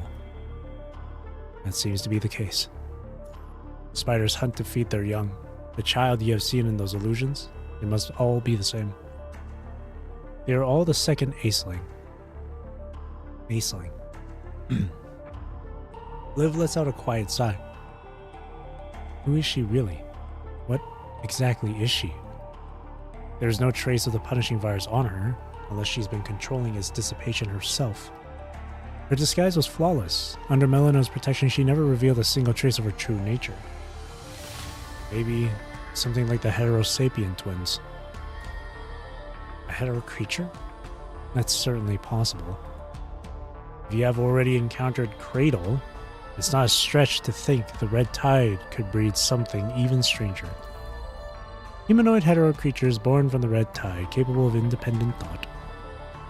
But why would she want to probe my mind? She even sacrificed this entire nest for it. Maybe there's something special within your mind. Could it be that data set? All constructs have nearly identical mind structures, except for that one dataset loaded into Liv's. But why would a hetero creature want that dataset? I'm not sure either. No matter how you look at it, the motives don't align. Why would a hetero creature need that dataset? For now, our priority is to stop Melina. We have to find that child, the second Aisling, before she can cause any more harm. Where can Melina be? The mother will always do everything she can to buy her child more time to escape. She should be waiting for us just ahead.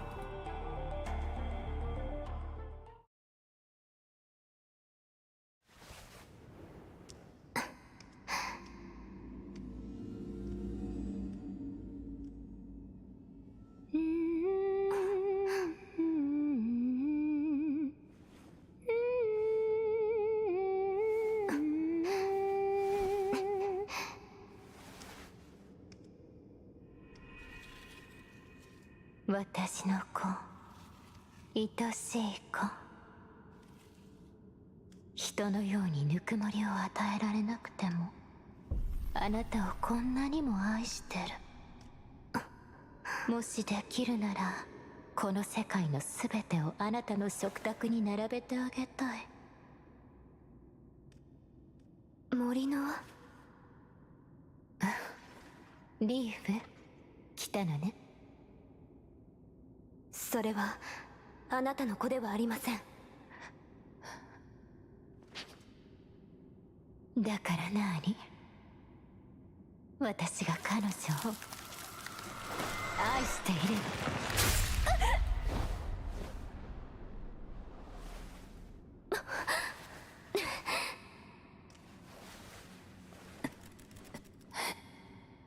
彼女ですか？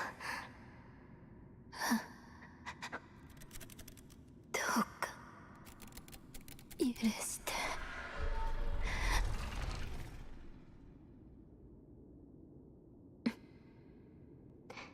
これも罠なのは分かっていました。森のは騙されるのは構いません。でもこれは間違っています。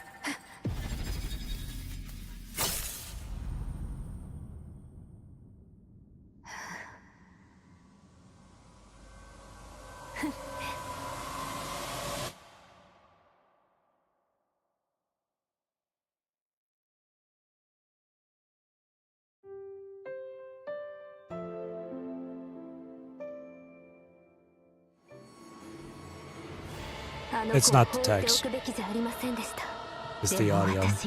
It's the VA work. Here's something that people need to know and understand when it comes to the voice acting work in these kinds of games, especially games that have multiple different languages. Because Kudo Games is based in China, all the VA work done for the game is done in Chinese first. So the text in that cutscene was probably most likely following the Chinese language and its timing. But because this is Japanese language, there's more characters being used, more words being said for the Japanese language in order to properly fit in the scene. It may not align with the text, but that's just how it is. There's a reason why a lot of different cutscenes from, say, Wuthering Waves have the lips synced, like out of sync. Have the lips be out of sync.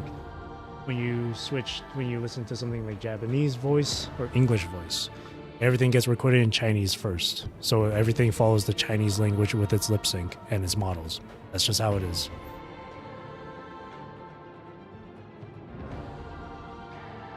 I assure you, I promise you, if you were to watch any one of the Wuwa trailers for any character and watch it in CN language, it'll be properly synced, as opposed to JP or EN. In this case, it would be a similar thing, but with the text. That's just something people need to understand. Because I know I've seen a lot of people say, oh, this is out of sync with the lips, or the text is too slow, or the text is too fast. That's just how things work. And this is coming from someone who doesn't even do or want to do anything in regards to voice acting at all. It's just logic. It's just pure logic. 何ができるの？帰りなさい。天のきつく縛っておしまいね。現像はいつか見破られます。終わりだと思ったの？現像はいつか見破られます。見届けなさい。これが私のまさか手加減しているの？リーフ。求めるのは真実です。大したことありません。帰りきつく縛っておしまいね。Why I couldn't parry that. きつく縛ってまた引っかかった。求めるのは真実です。よく I'm stuck in the web. あなたの悲しみを見た。あなたの苦痛も聞こえてる。どうして全てを捨てて身を委ねないの？天の先行を受けなさい。苦難を超え心を澄ませます。大したことありません。また引っかかる No, I got grabbed by that. Oh, there goes that achievement. You know what that means. I'm just kidding. 現像はいつかどこに逃げるつもり？ようやく夢のまたよくできました。よくできました。彼女はあの鉱物からエネルギーを吸収している。人のようにはぬくもりを与えられない。だからこそあの子が欲しがるものを全て与えて無駄よ。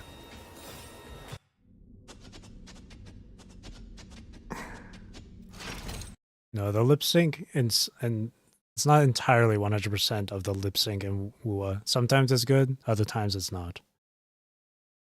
Not only that, they also change up the script at times for the different languages in order for them to try and lip sync it properly. But yes, in 2.7, during those moments of the final of the main quest where there was like the quick time choice events or whatever the fuck that happens during those, yes, there's a lot of lip sync. The lips were not synced at all. But again, I promise you, you listen to CN, it'll be properly linked.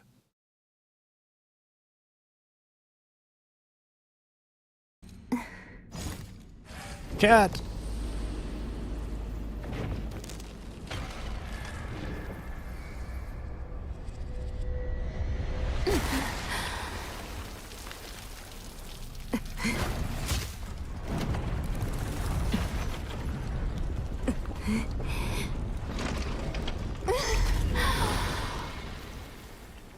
Close enough. Welcome back, Selena.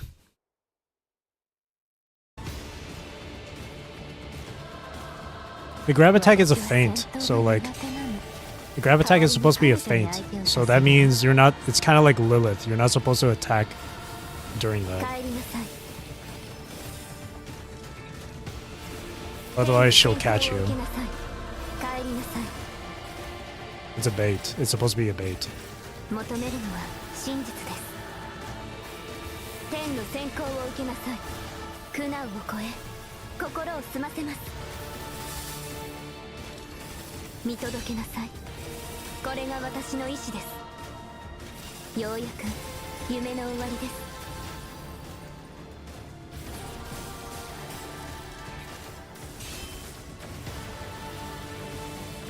す。神聖へと導きます。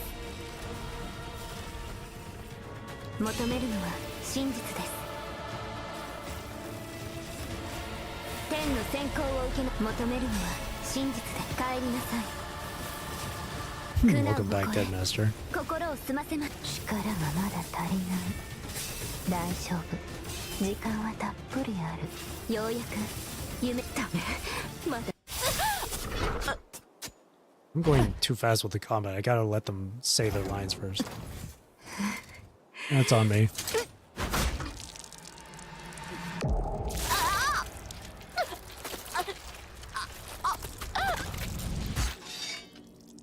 Forgive me, dearest Nanaya.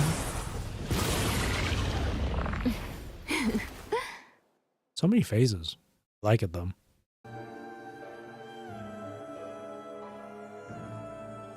This is familiar. 彼女を傷つけるのなら私の屍を越えていって。 Yeah, she has a really cool boss design. I like it. It's super cool. 求めるのは真実です。求めるのは真実です。帰りなさい。天の先行を受けなす。苦難を超え心を澄ませます。きつく縛っておしまいね。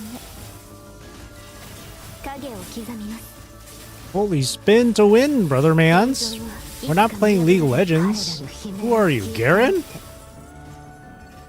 ようやく夢のきつく縛っておしまいね。神聖へと導きます。Heck, it's on crack. 求めるのは真実です。帰りなさい。逃げてばかりでまた引っかかった。よくできました。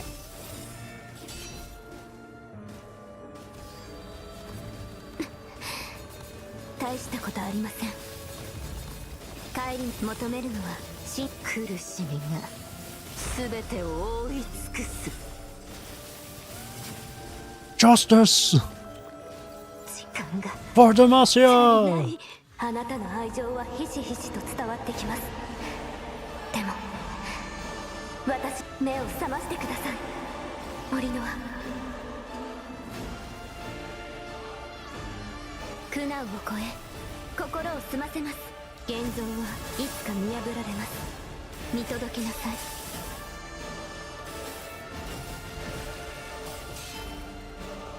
ようやく夢の終わりです。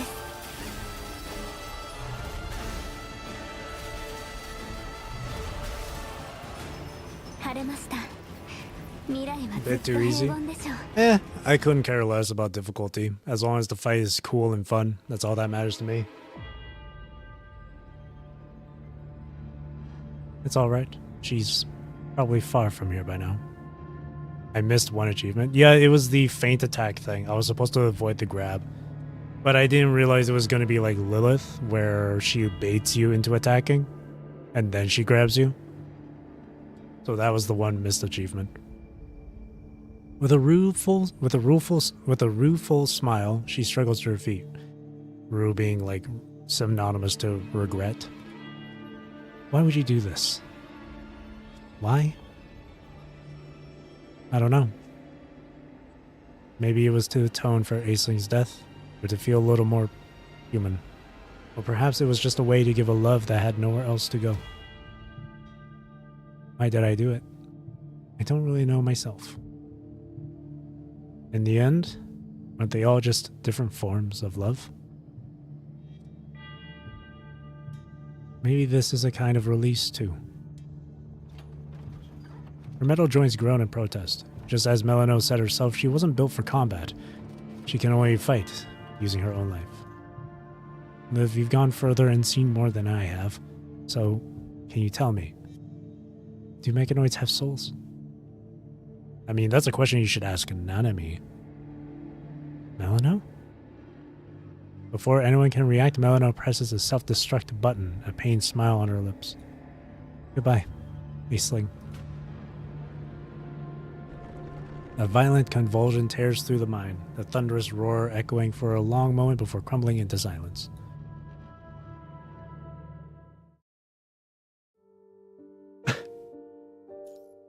As the clouds of dust and smoke slowly part, Melano is nowhere to be seen. She's here. From the collapsed rubble, Liv retrieves a data storage box and lets out a weary sigh. That child used her. There goes her being playable. By exploiting her love to fulfill its own desires. It all began when that little strange creature of unknown origin appeared by the grave of Melano's child. Melano took it in and poured all her love into it. And the creature, it wanted. It desired love, it needed to be nurtured, it craved a safe home. So Melano provided, with everything she could possibly obtain. She wove an enormous intricate web to wrap the child inside it, and in doing so became trapped herself. After searching the area thoroughly, the two of you failed to find any trace of Aisling. Liv collects the last metallic fragments of Melano, cleansing them with tender care. In a final act of grace, she lays them to rest in the ground beside Aisling's gravestone, uniting a child and mother in death. Perhaps now, Aisling can rest a little more peacefully. In this dream, there will be no parents who adopt her just to exploit resources, only a mother who truly loves her.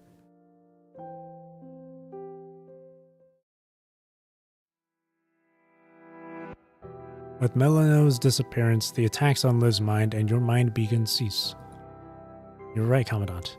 That child was the one behind it all. The illusions Melano wove, they must have been created using the child's power. But why are there still minor fluctuations in your mind? It might be related to something that child left behind. Something she left behind. What did you do? At the other end of your mind beacon, Liv's mind gently rises and falls. She was so desperate to have my mind that she risked infiltrating its outer layer. But she couldn't take anything away. Instead, I made her leave something behind. That was a huge risk. Liv? Hold on, I'm really fine. Seeing your concern, she breaks into a gentle smile. See? I'm perfectly fine, aren't I? We should still get back to Babylonia as soon as possible. Don't worry, Commandant. She looks at you, an indescribable emotion lingering in her eyes. I won't gamble with my life, not even for hope. That's good to hear. But I hope you can promise me the same. Please? It's just like, I can't guarantee it. I'll try. Yeah, I'll try my best. Alright, let's go check out that lab. We didn't have the time for it earlier. There should still be some useful data in there. She brushes the topic aside, a casual gesture that feels anything but. But you remember the ghostly despair etched on Liv's face in that nightmare. If you were to die somewhere, Liv, or if you were to die somewhere, Liv would probably be consumed by that same pain. Yet, echoes from 30 years into the future reverberate in your mind. If the only way to shatter the fated ending is through your own death. Commandant? A few paces ahead, Liv stops and turns. Her gaze finds you, a silent question in her eyes, wondering what has anchored your feet to the ground. Coming. Alright. The two of you press onward in the dark mine. Yeah, see that one right here. It was a moment where she was like staggered, but that was a bait. That was a feint.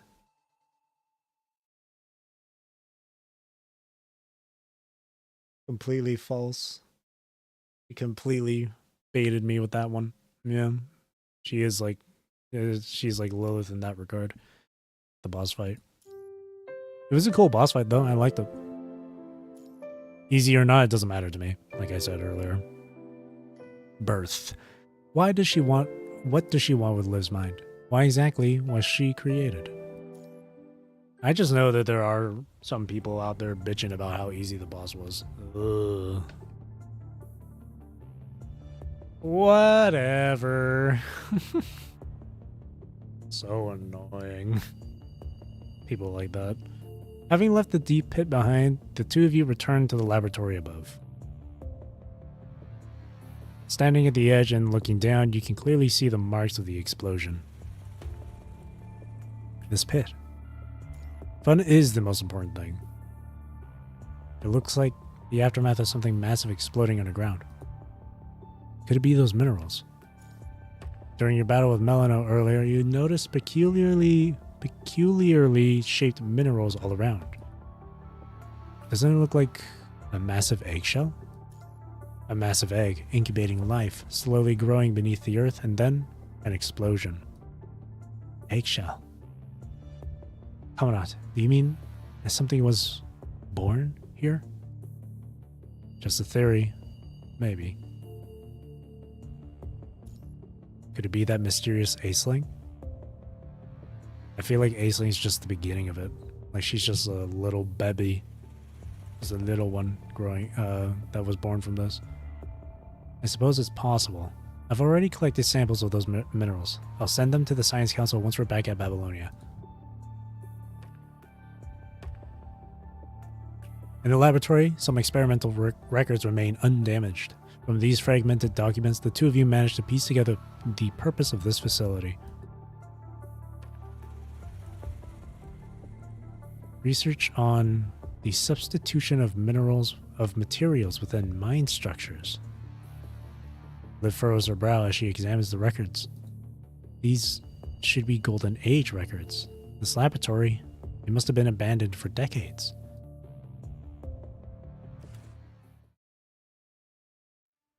First official day with Team 3. Researcher Monin, ID 0641. This is my first contact with Mineral E. Insert Markiplier meme. I believe nothing is truly irreplaceable. Even Dominic's work must have room for improvement. A mineral discovered under the leadership of blah, blah, blah, Corporation. Its crystal structure is remarkably unusual, and researchers suspect it may hold far greater potential than expected. I will stand on the shoulders of giants.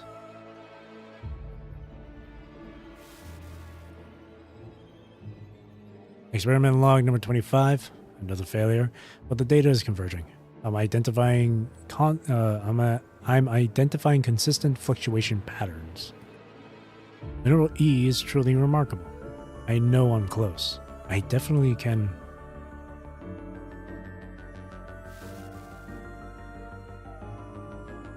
Can I really do this? Streaks of gray now thread through the researcher's hair. This is experiment log number 258. It's been 4 years since I last saw the sun. People who live terminally online be like, people who constantly bitch about the smallest issues in any sort of video game, especially PGR here, be like, I've given everything. All this data. Is any of it really worth it?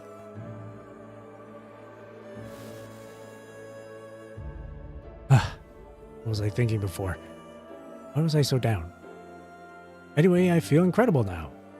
Tonight's experiment number 305. This will be the one. I can feel it.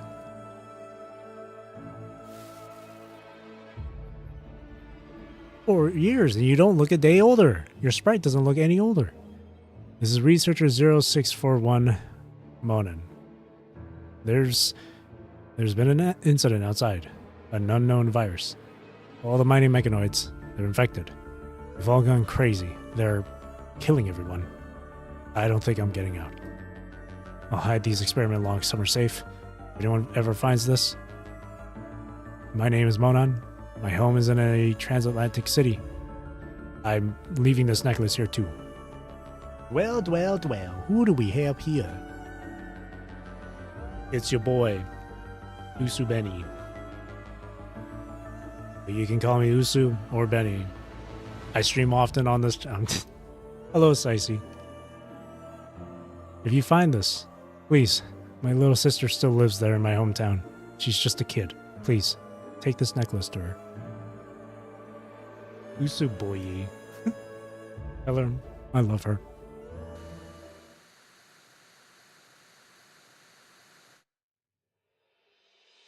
You came late, Sicey. You missed out on a really cool boss fight.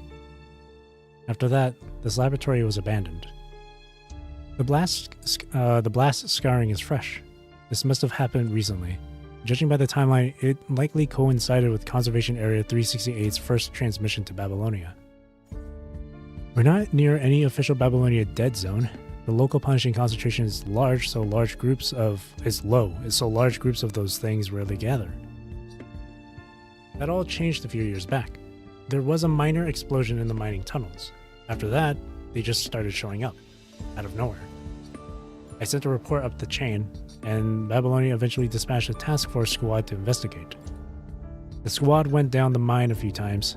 Their theory was that the explosion must have opened a new passage connecting the tunnels to some other place, letting the hetero creatures wander in.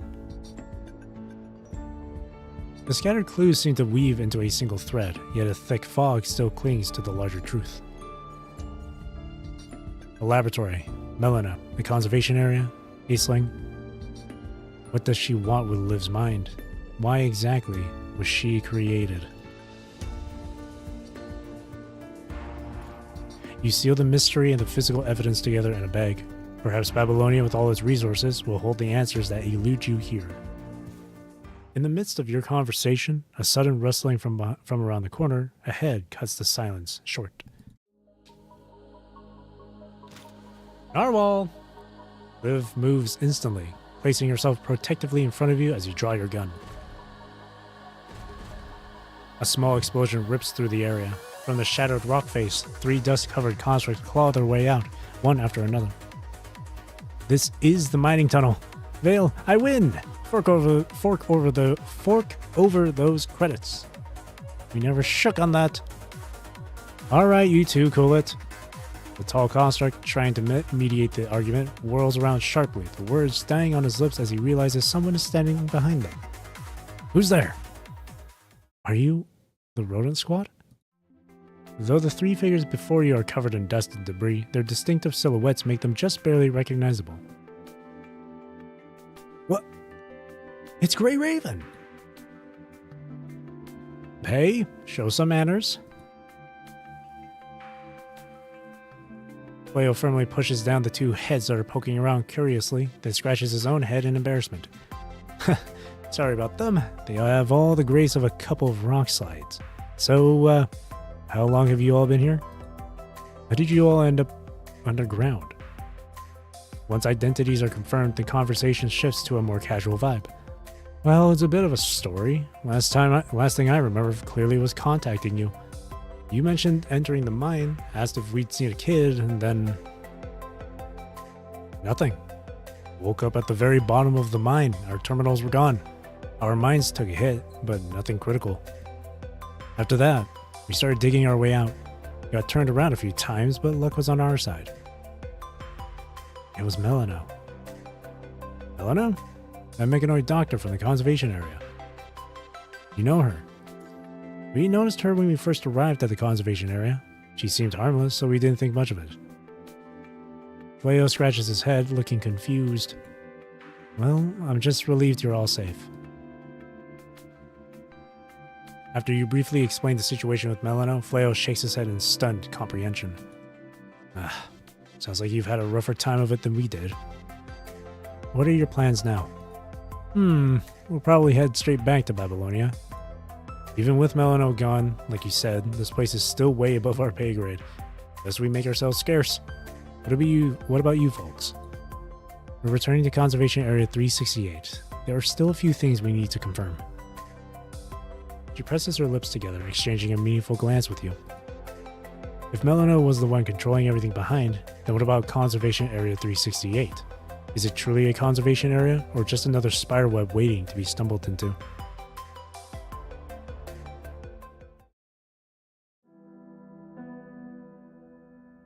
Conservation Area 368. Mountains stack against the horizon, brushed by a gentle breeze. Sunlight bleeds through the clouds, casting golden threads over the land. As evening bleeds into the sky, the faint chirping of birds echoes from the low bushes, and the warm lights of the conservation area begin to wink on in the twilight. Everything seems pretty normal. Let's go have a look. You step out of the vehicle quietly. Outside the conservation area, a patrol unit sweeps past without a second glance. A handful of residents trudge along the path, baskets filled with foraged food. Wait, you two. The supervisor freezes the moment her eyes land on you. Her brow furrows deeply for a long moment, as if she's having a hard time recalling you two. Aren't you officers from Babylonia? Didn't you head out to the mining area? That's strange. Feels like you've been gone for ages, but also just left. She shakes her head in confusion. Well, I'm just glad to see you're back in one piece. The deep, resonant chime of the conservation area's clock cuts through the air. Oh, it's gotten this late already. Please, let me at least get you both something to eat. Thank you, but we have our own rations. Everything feels trapped in some bizarre loop, with only one difference. The medical station. That place hasn't been used in years. In times like these, what doctor is going to stick around to treat people? For small stuff, you use the painkillers Babylonia sends. The big stuff, well, you just don't get help anymore. Do you know someone named Melano? Who? Conservation Area Supervisor appears to be racking her brain for some clue. Never heard of her. There's no woman by that name here. But how do you know Melano is a woman? Well, it sounds like a woman's name, doesn't it? What man would be called that? The supervisor shakes her head. Is she someone Babylonia is looking for? I can keep an eye out if you want. The three of you move on, your path taking you past Melano's tent. It now stands silent and hollow, already gathering a heavy shroud of dust.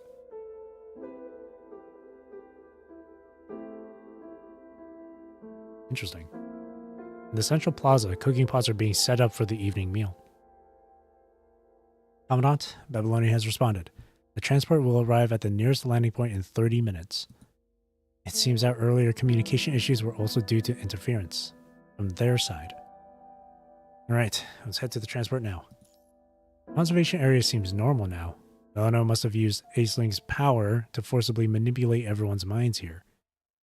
Now that Melano is gone, Aisling's power has gradually faded, allowing the conservation area residents to naturally return to their normal lives. By this same logic, Colm Lebrand's infiltration of Babylonia must have been due to Melano's influence as well. You must return to Babylonia immediately and deliver this news. I'm leaving so soon. You're sure you won't stay for dinner?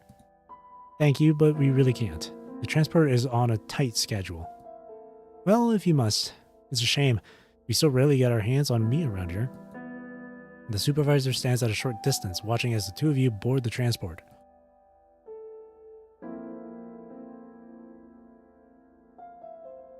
As the transport pulls up, Liv feels a compulsion to glance down. In that moment, the entire conservation area falls still.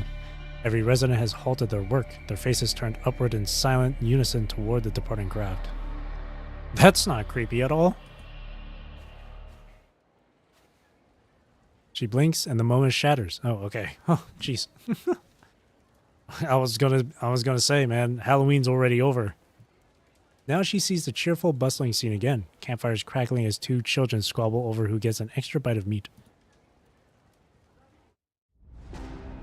Oh, okay, well, back to spooky then. Okay. Prank, huh? Liv, what's wrong? It's nothing, Commandant. Doubting her own optics, she pulls up her internal logs, but her memory storage has no record of the haunting collective gaze. Perhaps it's just the issue with my visual module. I've already contacted the Science Council. We'll get your frame rechecked as soon as we return. Alright. She smiles with a nod, then gazes once more at the Conservation Area 368. The first lights of evening glow within the conservation area.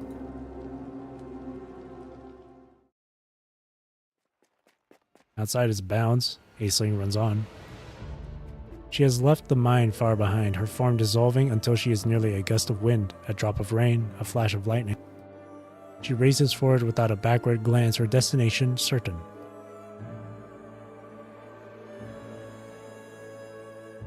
Her memory is flawless, an unbroken reel from the moment of her birth until now.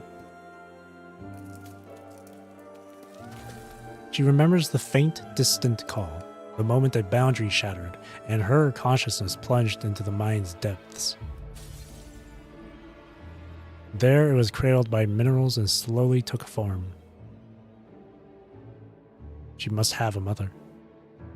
The voice that called her into this world must belong to her mother. But who is her mother? It was in the egg that she first heard the mechanoid, the nurturer's voice.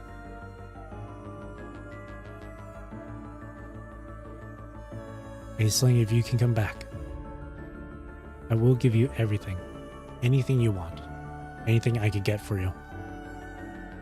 Please be my child again. I will give you all my love. She heard it. She was born. But the mechanoid was not her mother, not the mother who had called her into being.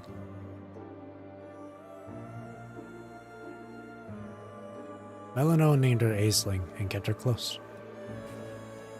Melano said children need family, and so wove a massive web around the conservation area, forcing its human inhabitants to play the part. Melano said children need parents, so selected that couple to stand in as hers. Aisling watched it all. Melano was kind, she was capable, but she was not her mother.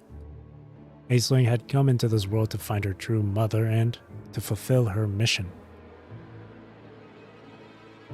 So, what is your mission? How can I help you? I don't know. When they appear, I'll be able to sense them. And then she sensed it, the sound of tender sprouts breaking through the soil. How is this possible? She hasn't done anything yet. They shouldn't be appearing now.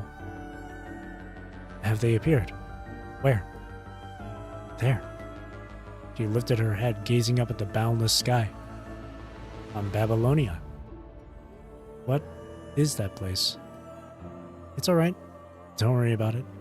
Anything you want. Anything I can get for you. I will find a way for you to see Babylonia, my child. She pressed a gentle kiss to Aisling's head.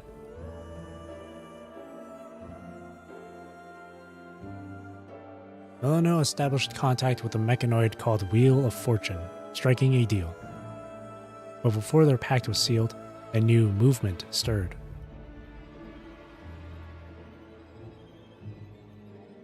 A construct from Babylonia? That one named Liv, who just entered the conservation area? Yes, I want her. She will be mine. She will obey me. She will belong to me. She is the mother I have chosen. I will make her and her mind truly mine. I see. A smile graced Milano's lips as she gathered the folds of her dress. Anything you want, anything I can give you. My child, my Aisling.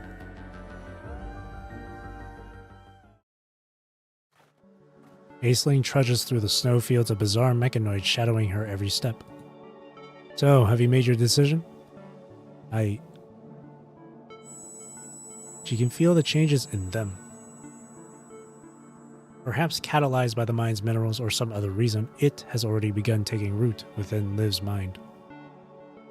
This isn't a good sign. Those things should belong to her. But she also glimpsed something else in Liv's mind. Where exactly is consciousness stored? Fundamental theory of construct research states that the mind is able to house human consciousness. Scholars at FOS have since conducted numerous experiments and calculations in an attempt to determine its precise operational principles. FOS College, Military College, Institute of Military Medicine, Mind Experimental Data, file number redacted. What substance houses the mind? Scholars at FOS delved into the subject extensively and they discovered that FOS Military College, Institute of Military Medicine, Mind Experimental Data, file number redacted.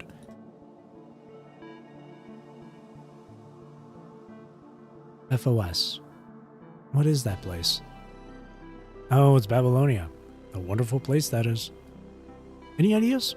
I'd love to stir up some trouble for those arrogant sky dwellers.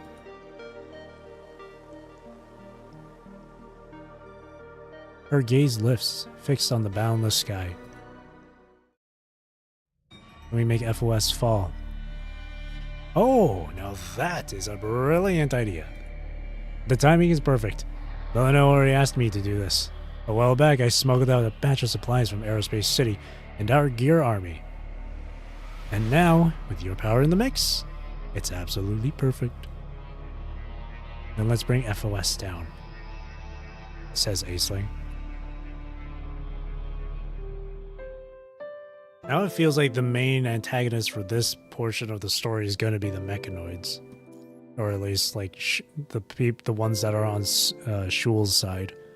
Tree of Life. He still remembers that dark and damp golden age. Is this the... Oh, this is the final node!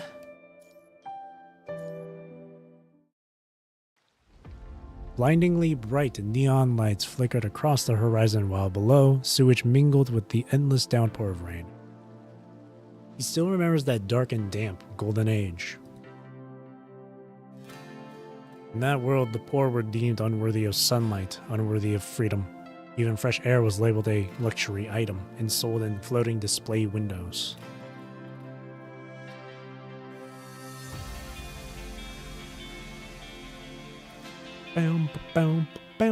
Oh man. What a tease. The world government gradually took shape. Hello, I'm Trillard.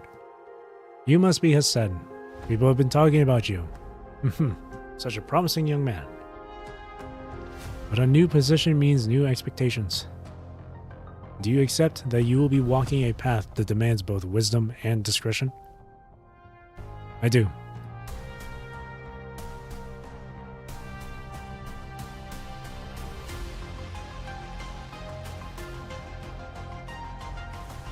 From the ignited zero-point reactor, the punishing virus erupted like a geyser, rapidly spreading across the entire world. Sir, are you saying that the punishing virus is far worse than we thought? This is the world government's highest level secret. Under no circumstances can it be leaked to the outside world. We'll give you a new identity. After that... Understood. I'll join the task force and serve as the Gaia Elephant Squad's commandant. Humanity's children will return to Earth.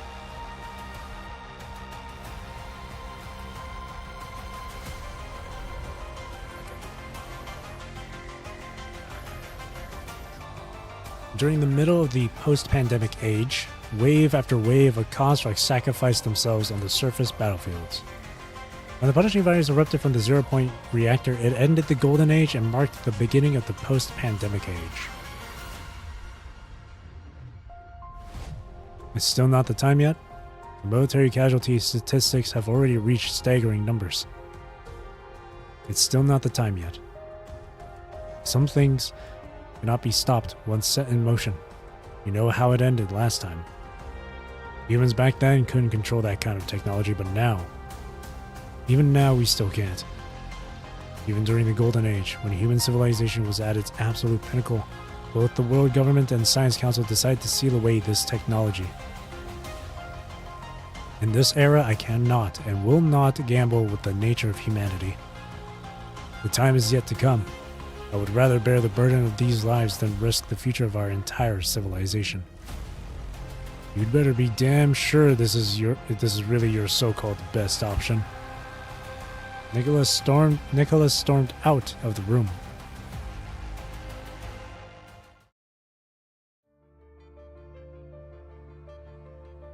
Present day.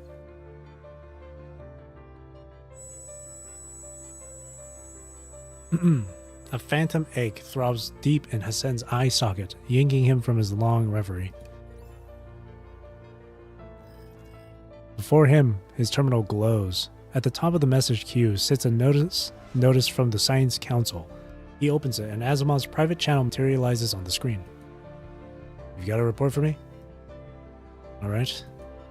We've detected a new signal from Liv's mind. Waveform is highly chaotic. However, it shares several fragmented frequency bands with the dataset used by Liv's frame.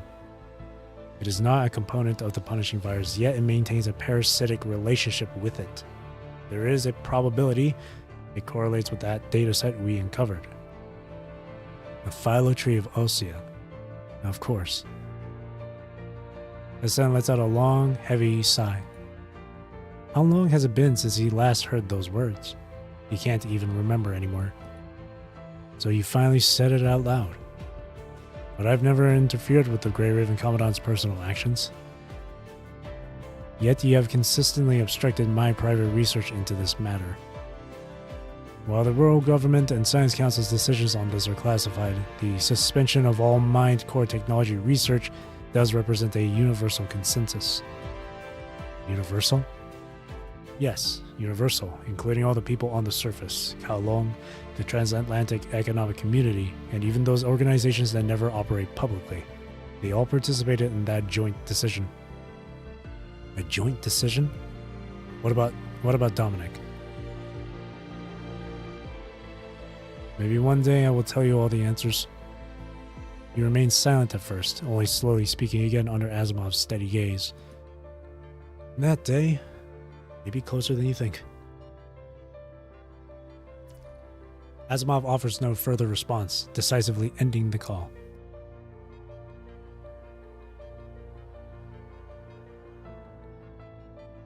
The sun gazes out the viewpoint at the stars, cold and silent in the boundless cosmos.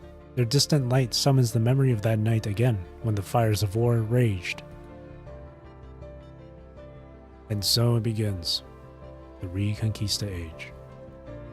Now, an urgent message flashes on his terminal. The moment he reads it, he drags the file into the shredder folder, snatches his coat, and strides out.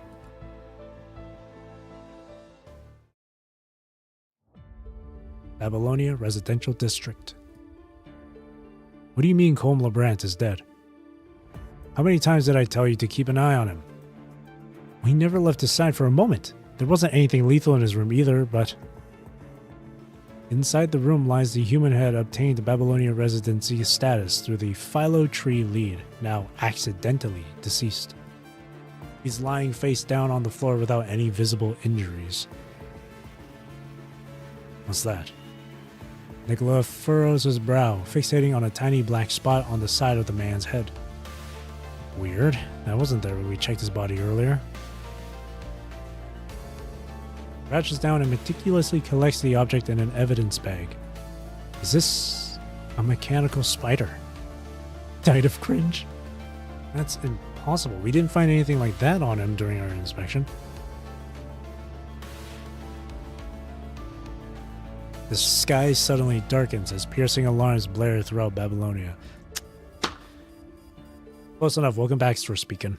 Warning, orbital height fluctuation, minus 325 meters. Warning, high concentration of punishing virus detected. Again? Something violently crashes against Babylonia's outer defense shield. How is this possible? Gestalt didn't send any warnings at all. Warning, Babylonia's main propulsion engines have been locked down. Please proceed immediately to the nearest evacuation vessel. Commander, please evacuate with us. He narrows his eyes, staring at the pitch-black void beyond the skyline. Is this the result you wanted?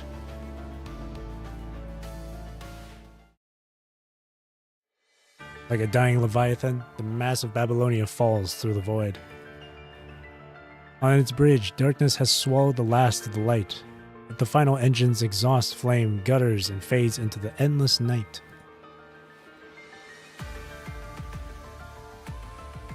In its wake, panic erupts. The blare of alarms and a tide of terror now sweep through every corridor of Babylonia. Is this the spaceport explosion all over again? Doesn't seem so. The flow of the punishing virus. I think it's heading straight for FOS. Oh, forgot. They're enacting this now? So quickly? FOS? What's even here besides a bunch of new recruits? You don't mean the stuff at the Institute of Military Medicine. A sudden, heavy silence falls between them. Notify the president. Activate emergency protocols. It can't be that bad, can it? It's open house day. There are still hundreds of people out there. There's no time. Open house. Welcome new recruits. Babylonia is in a crisis right now, but you're more than welcome to decide whether or not you want to be in FOS. The male instructor strides toward the central buildings of FOS College.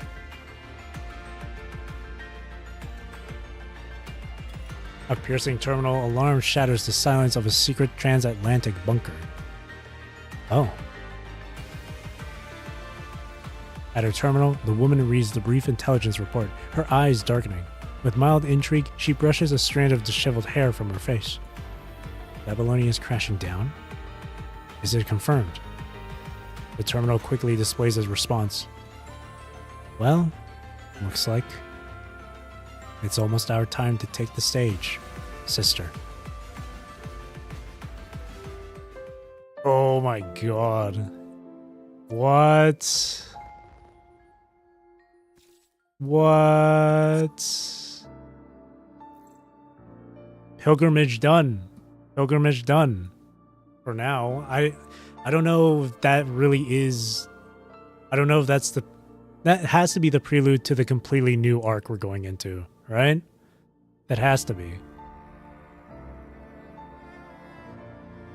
That has to be. Luna? I don't know if it's Luna. They said sister, but I don't think that means it's Luna and Alpha.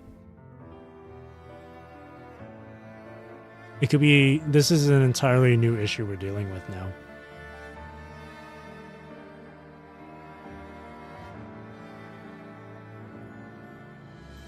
This is something we're dealing with something completely new. What the hell?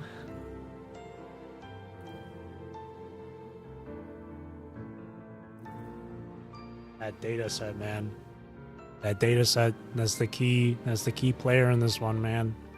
Liv has something. And they mentioned during the VOD too that Kamwi's gonna have that same sort of thing going on. Especially the same thing with Rosetta. Holy shit. What is going on? Philo Tree of Osea, man. Tell me your secrets. I promise I won't leak. Yeah, it's a new like type of energy source too, he said. What is happening?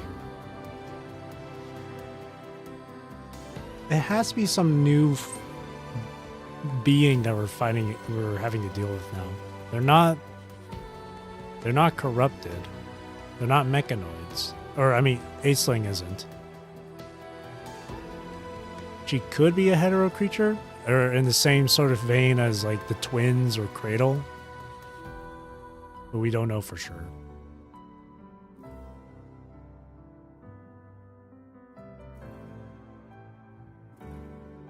Yeah, when Aisling was talking about the sprout, she's literally talking about like the sprout for the Philo tree. A new type of hetero creature, maybe, but we'll see. Because this mineral that was in the mines, that's been there since the Golden Age, since like years before the Punishing Fires ever hit. Constantly buffering. All right, Leoju. Thanks for sticking around until the very end of this chapter. Have a good rest of your night. But yeah, those minerals in the mine were there since during the Golden Age. Since like 4 or 5 years before the Punishing Virus outbreak. There's something about those minerals. There's something about this mine technology that Hassan knows about. Where it took everyone, even those living on Earth, to come to a decision to not go into that sort of research again. Everyone, transatlantic, the transatlantic, what is it, like, the economic whatever, Kowloon, most like ARU as well, Science Council, World Government, and Dominic is too, especially from the very beginning of the chapter, the first node, where it was Dominic having that, where Dominic was in a sort of, was taking part in that decision making. Ooh boy, completely new start. Yeah, completely something new. Cause since 30, like from 36, we're not dealing with things. We're not dealing with like Vonnegut anymore, or at least for the time being. And the tower isn't here, at least not yet. So we have a entirely new thing to deal with until that time comes when the tower returns. No, the tower will happen. It'll still happen, just not at this time. It'll happen later on, just we don't know when it'll happen.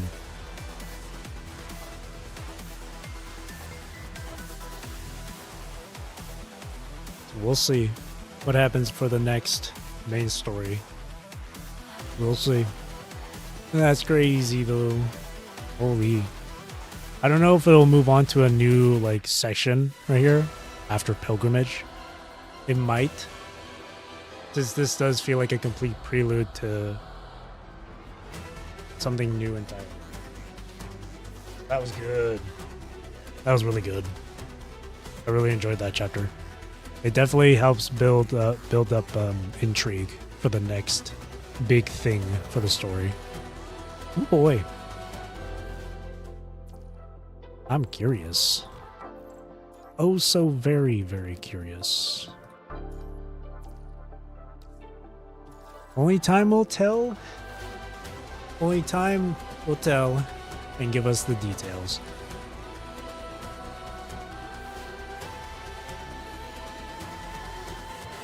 Your nightmares dwell. Very good.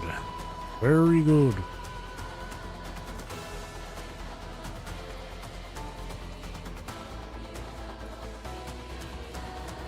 Let's pick these up here.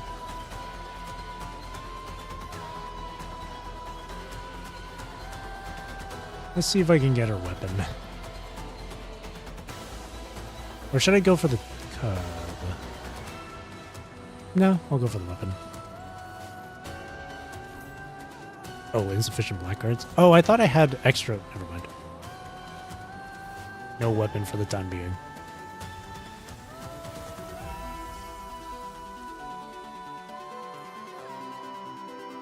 Interesting stuff.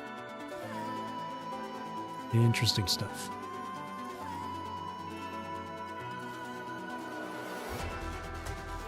Three pulls for the cup for now. Man, 3 pulls? What? I'm no wimp. I'm gonna do all 10. I'm not a wimp. I'm kidding.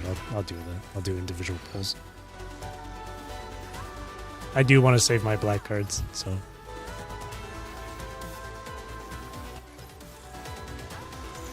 Oh. There we go. Lots of serum. God bless the sync patches, yeah. I only ever use the serum whenever it's really close to expiring. And when my serum amount hits the maximum. So once it hits 240, then I use all of these ones that's going to expire. And then I pick up the daily first login one. That way I can use the absolute maximum I can use. Just spend it all.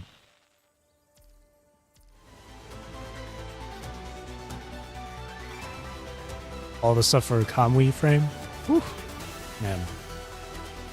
Alright. So that was done. Man, 37. That was good. That was a really good way to ease into the new stuff. That was really good. I enjoyed it. I really enjoyed it a lot.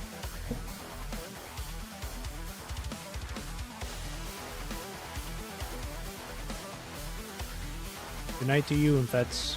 Thanks for coming by and hanging out during the stream, during the story reading. About the DS mechanic? What's the DS mechanic?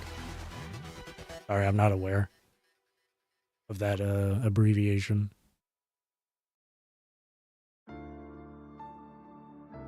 Yeah, thanks for coming by, Vets. Dark Souls. In the story battle? Oh, that stuff. Oh, you mean like the whole exploration stuff? I like it. I like it. I was thinking too in the back of my head that it was like, it did remind me of Dark Souls. If that's what you meant, the DS thing. If that's actually what you meant. But I did like it. More exploration during these battle stages was nice. Yeah, it's always nice to see them try new things. I always appreciate it. Whether you like it or not, you at least got to give them credit for trying something different, you know? I like it. And as someone who wants to try and absorb as much as I can during these new story chapters, these new story patches, I want to try and explore as much as I can.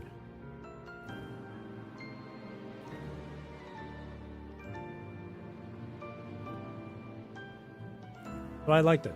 I liked it.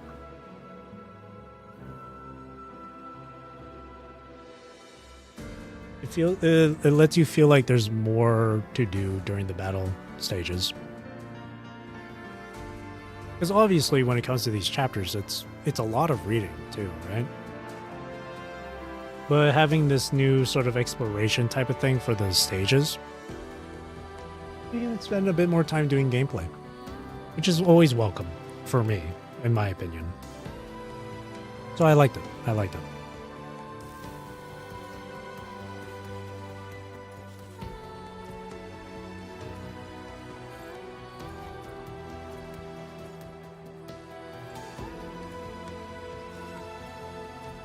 Yeah, the free roam Babylonia. Ooh. I get to create my commandant.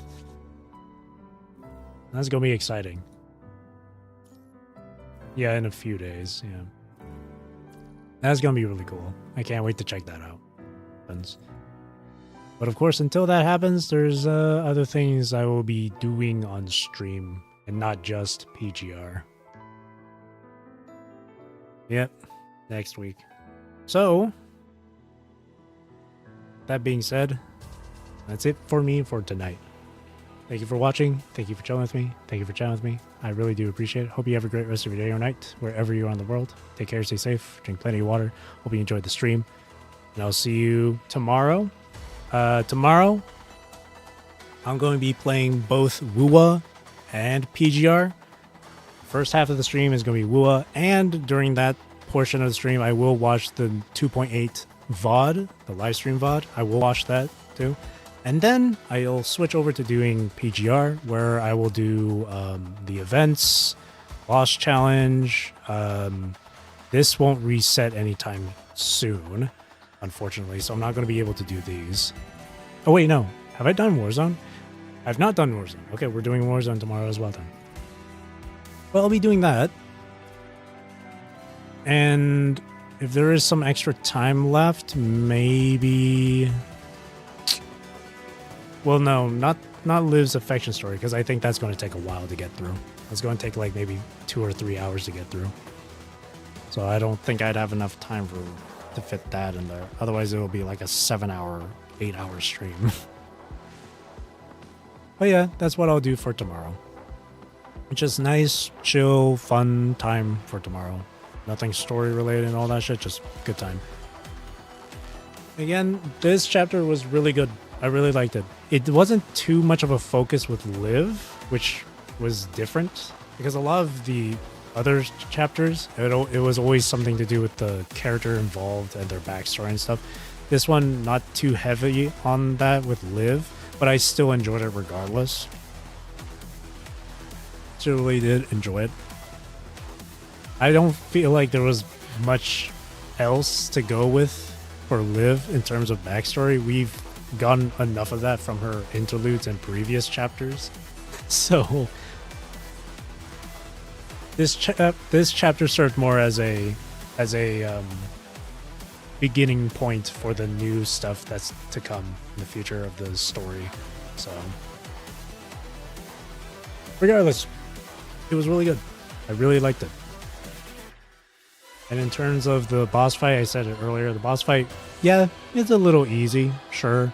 But as long as I'm having fun, as long as I really like how the boss looks and stuff, that's all that matters to me. Difficulty isn't a major thing for me. A game could be easy, a game could be difficult, but as long as it's fun, that's all that matters. So. And then playing as Liv too. Nothing really much to say. She's cool. She's cool. She's not difficult to learn. She's fairly simple to play as. She reminds me a bit of both Ishmael and Luna and Imperia, like all three of them combined. But I really love her animations. I love her design. She's gorgeous. Absolutely phenomenal design. Beautiful. I love the color palette. It's very icy blue, and I like that. It's gorgeous. And a lot of other stuff I'm looking forward to. Of course, the free roam Babylonia and whatnot. And the story, too. So. Super excited. This game is great. This game is fantastic. And I'm happy to have returned to playing this game from last year and have stuck through it since. This game has been an absolute treat. It's one of the few gacha games I've played where I stayed for the story and not just the gameplay. Phenomenal. Awesome. That's right. I am what you call a Kuro shill. Do I care? No. It's not a crime to enjoy a video game. Alright. Again, thank you for watching. And again, I hope you enjoyed the stream. See you tomorrow for Kudo Gaming. Kudo Saturday. Woo and PGR. Alright, thank you. Bye-bye. Bye-bye, bye-bye, bye-bye.